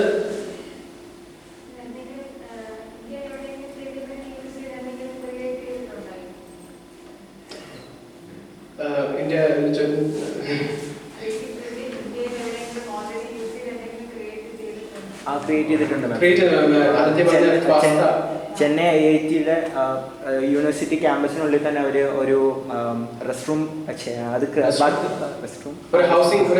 ചെറിയൊരു ഹൗസിംഗ് കോംപ്ലക്സ് അവർ ബിൽഡ് ചെയ്തായിരുന്നു. ഇപ്പോൾ ബിസിനസ് ജിയോജിത്ത് എന്ന് പറഞ്ഞിട്ടുള്ള ഒരു ഫിനാൻഷ്യൽ കമ്പനി ഉണ്ട്. അപ്പോൾ അവർക്ക് വേണ്ടിയിട്ട് ഇപ്പോൾ ഒരു സ്റ്റാർട്ട് ചെയ്തിട്ടുണ്ട്, കൊമേഴ്ഷ്യലൈസ് ചെയ്തിട്ടുണ്ട്. ബട്ട് കേരളത്തിൽ അത് ഇതുവരെ വന്നിട്ടില്ല. പ്ലസ് ആ സ്റ്റാർട്ട് ചെയ്ത കമ്പനീസ് ഓൺലി ഹൈ എൻഡ് ക്ലയന്റിന് മാത്രമേ ക്രിയേറ്റർ ചെയ്യുന്നുള്ളൂ. നമ്മുടെ സാധാരണ ആളുകൾ ക്രിയേറ്റർ ചെയ്യുന്നില്ല. അടുത്തത്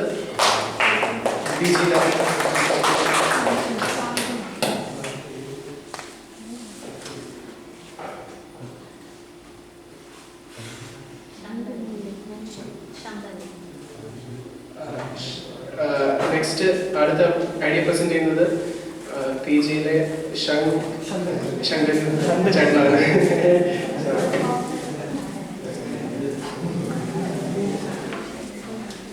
ഫസ്റ്റ് ഓഫ് ഓൾ തന്നെ പറയാം, ഇതൊരു ബിസിനസ് ഐഡിയ അല്ല, ഒരു ബിസിനസ് കേസ് സ്റ്റഡിയാണ്. ഞാൻ രാവിലെ ഇതൊന്നും പ്രിപ്പയർ ചെയ്യാതാണ് വന്നത്. വന്ന് ക്ലാസ്സിൽ ഇരുന്നപ്പോൾ പെട്ടെന്ന് ഇതിന്റെ ടീച്ചേഴ്സ് ഒന്ന് പറയായിരുന്നു ഒരാളും കൂടെ ഇത് ചെയ്യണമെന്ന് പറഞ്ഞ് ഞാനിത് ചെയ്യുന്നതാണ്.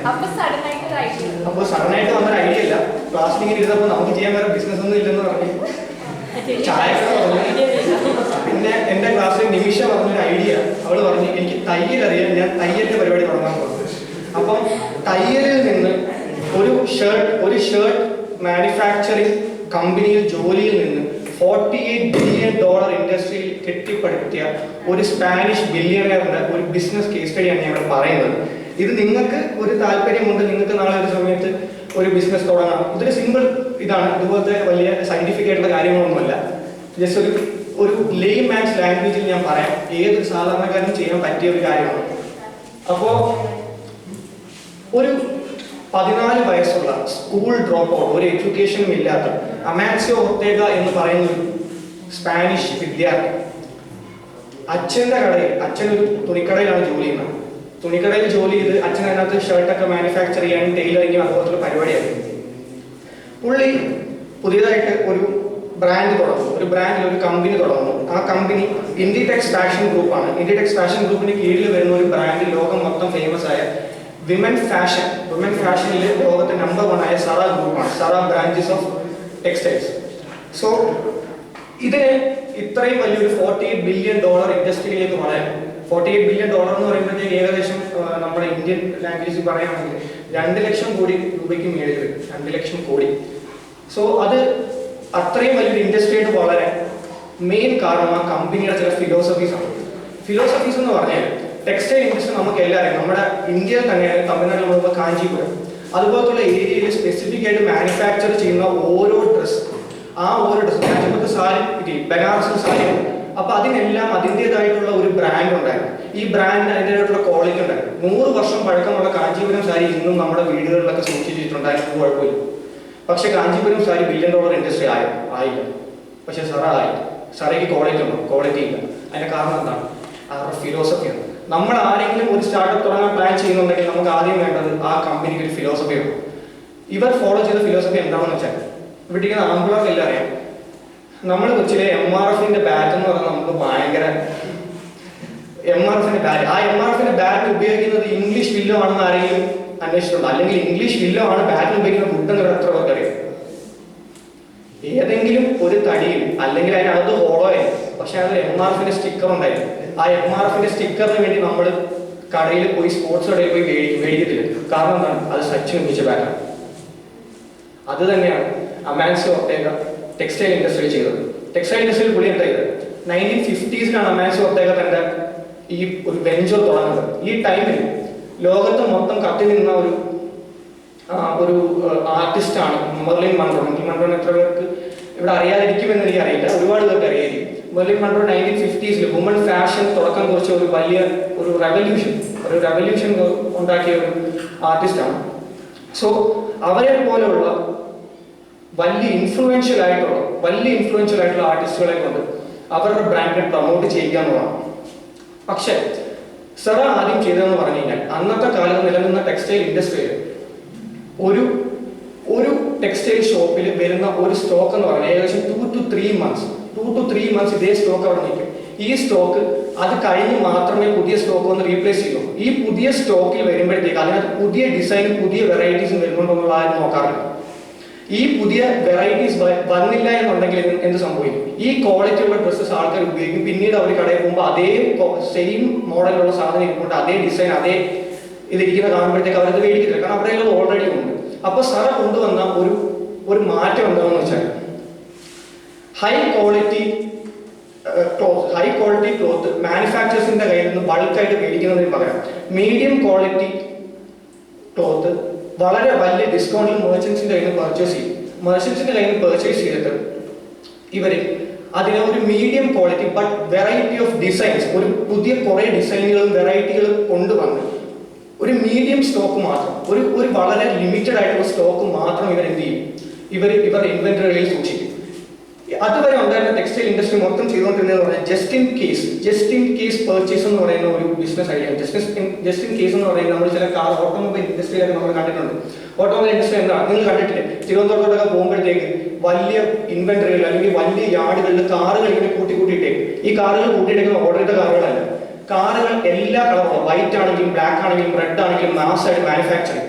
ഈ മാസ്സായിട്ട് മാനുഫാക്ചർ ചെയ്ത ഈ കാറുകൾ ഇൻവെന്ററി കിടക്കും. ആൾക്കാർ വന്ന് ഓർഡർ ചെയ്യുമ്പോഴത്തേക്ക് അത് അവർക്ക് കൊടുക്കും. പക്ഷെ ഇതിനകത്ത് വരുന്ന ഒരു മിസ്റ്റേക്ക് എന്താണ്? ഇൻവെന്ററിയിൽ ഇത്രയും സ്ഥലം പോവുകയാണ്. ചിലർക്ക് ബ്ലാക്ക് കാറുകൾ വേണ്ടെങ്കിൽ ചിലപ്പോൾ ആൾക്കാർ കൂടുതൽ പ്രിഫർ ചെയ്യുന്നത് വൈറ്റ് ആയിരിക്കും, ചിലർ റെഡ് പ്രിഫർ ചെയ്തത്. അപ്പോൾ റെഡും ബ്ലാക്കും സോൾഡ് ആവാതെ നടക്കണം. അപ്പോൾ സറ ചെയ്തൊരു പരിപാടി എന്താണെന്ന് വെച്ചാൽ ജസ്റ്റ് ഇൻ കേസിന് പകരം പുതിയ ഒരു മോഡൽ കൊണ്ടുവന്നു. ജസ്റ്റ് ഇൻ ടൈം പർച്ചേസ് എന്ന് പറഞ്ഞു കഴിഞ്ഞാൽ ഈ ന്യൂ വെറൈറ്റീസ് ഞാൻ നേരത്തെ പറഞ്ഞതുപോലെ ഈ ന്യൂ വെറൈറ്റീസ് ഈ ന്യൂ ഡിസൈൻസ് അവർ ചെയ്യുന്നതെന്ന് പറഞ്ഞാൽ 2 ആഴ്ചകൾക്കുള്ളിൽ അപ്ഡേറ്റ് ചെയ്തുകൊണ്ടിരിക്കും. എല്ലാ കടകളിലും ഇവർ മാനുഫാക്ചർ ചെയ്യുന്ന വളരെ limited amount of variety clothes ഇവർ കടകളിൽ റീപ്ലേസ് ചെയ്തുകൊണ്ടിരിക്കും. എപ്പോഴും ഇവരുടെ ഔട്ട്ലെറ്റുകളിൽ ഇവരിത് റീപ്ലേസ് ചെയ്യുമ്പോൾ പോകുന്ന ഒരു വ്യക്തി കാണുന്നതെന്ന് പറഞ്ഞാൽ ഇവർ ഇതിപ്പോൾ മേടിച്ചില്ലെങ്കിൽ 2 ആഴ്ച കഴിയുമ്പോൾ ഔട്ട് ഓഫ് സ്റ്റോക്ക് ആവും. ഇങ്ങനെ ഔട്ട് ഓഫ് സ്റ്റോക്കായി പോകുന്നതിന് മുമ്പ് നമ്മൾ സാധനം മേടിക്കത്തില്ല. അത് തന്നെയാണ് സാറേ യൂസ് ചെയ്തത്. അങ്ങനെ 2 ആഴ്ച കൂടുമ്പോൾ ഈ അപ്ഡേറ്റ് ചെയ്ത് വന്ന ഈ ഡിസൈൻസ് പെട്ടെന്ന് തന്നെ സോൾഡ് ആവണം. അങ്ങനെ സോൾഡ് ആവാൻ തുടങ്ങിയപ്പോഴത്തേക്ക് ഇന്നത്തെ അമേരിക്കയിലെ സ്ഥിതി എന്താണെന്ന് പറഞ്ഞാൽ ഇന്ന് US ആവറേജ് ഒരു വർഷം 65 പർച്ചേസ് എങ്കിലും ഒരു ഇൻഡിവിജ്വൽ ചെയ്യുന്നുണ്ടെന്നാണ് പറയുന്നത്. 65 ഇത്. അപ്പോൾ ഒരു മാസം 12 മാസമാണ് ഒരു വർഷത്തിലുള്ളത്. അപ്പോൾ ഒരു മാസം അവർ എത്ര 3-4 പ്രാവശ്യം അവർ ഒരു ടെക്സ്റ്റൈൽ ഔട്ട്ലെറ്റിൽ പോകുമെന്നാണ് അർത്ഥം. അപ്പോൾ അങ്ങനെ ഈ ഒരു അന്നേ വരെ ഉണ്ടായിരുന്ന ബിസിനസ് മോഡൽസിനെ മൊത്തം മാറ്റിമറിച്ചുകൊണ്ട് ഒരു പുതിയ ബിസിനസ് മോഡലാണ് സാർ കൊണ്ടുവന്നത്. ദെൻ ഇവർ ചെയ്തെന്ന് പറഞ്ഞു കഴിഞ്ഞാൽ ഇവരൊരു പുതിയ സപ്ലൈ ചെയിൻ മോഡൽ ഇവർ ഇൻട്രൊഡ്യൂസ് ചെയ്തു. അതിനകത്ത് അവർ മെയിനായിട്ട് ചെയ്തതെന്ന് പറയുന്നത് ഡിസ്പ്ലേ എന്ന് പറയുമ്പോൾ ഞാൻ നേരത്തെ പറഞ്ഞതുപോലെ MRFന്റെ ബാറ്റിലെ സ്റ്റിക്കർ മാത്രമേ നമ്മൾ നോക്കിയിട്ടുള്ളൂ.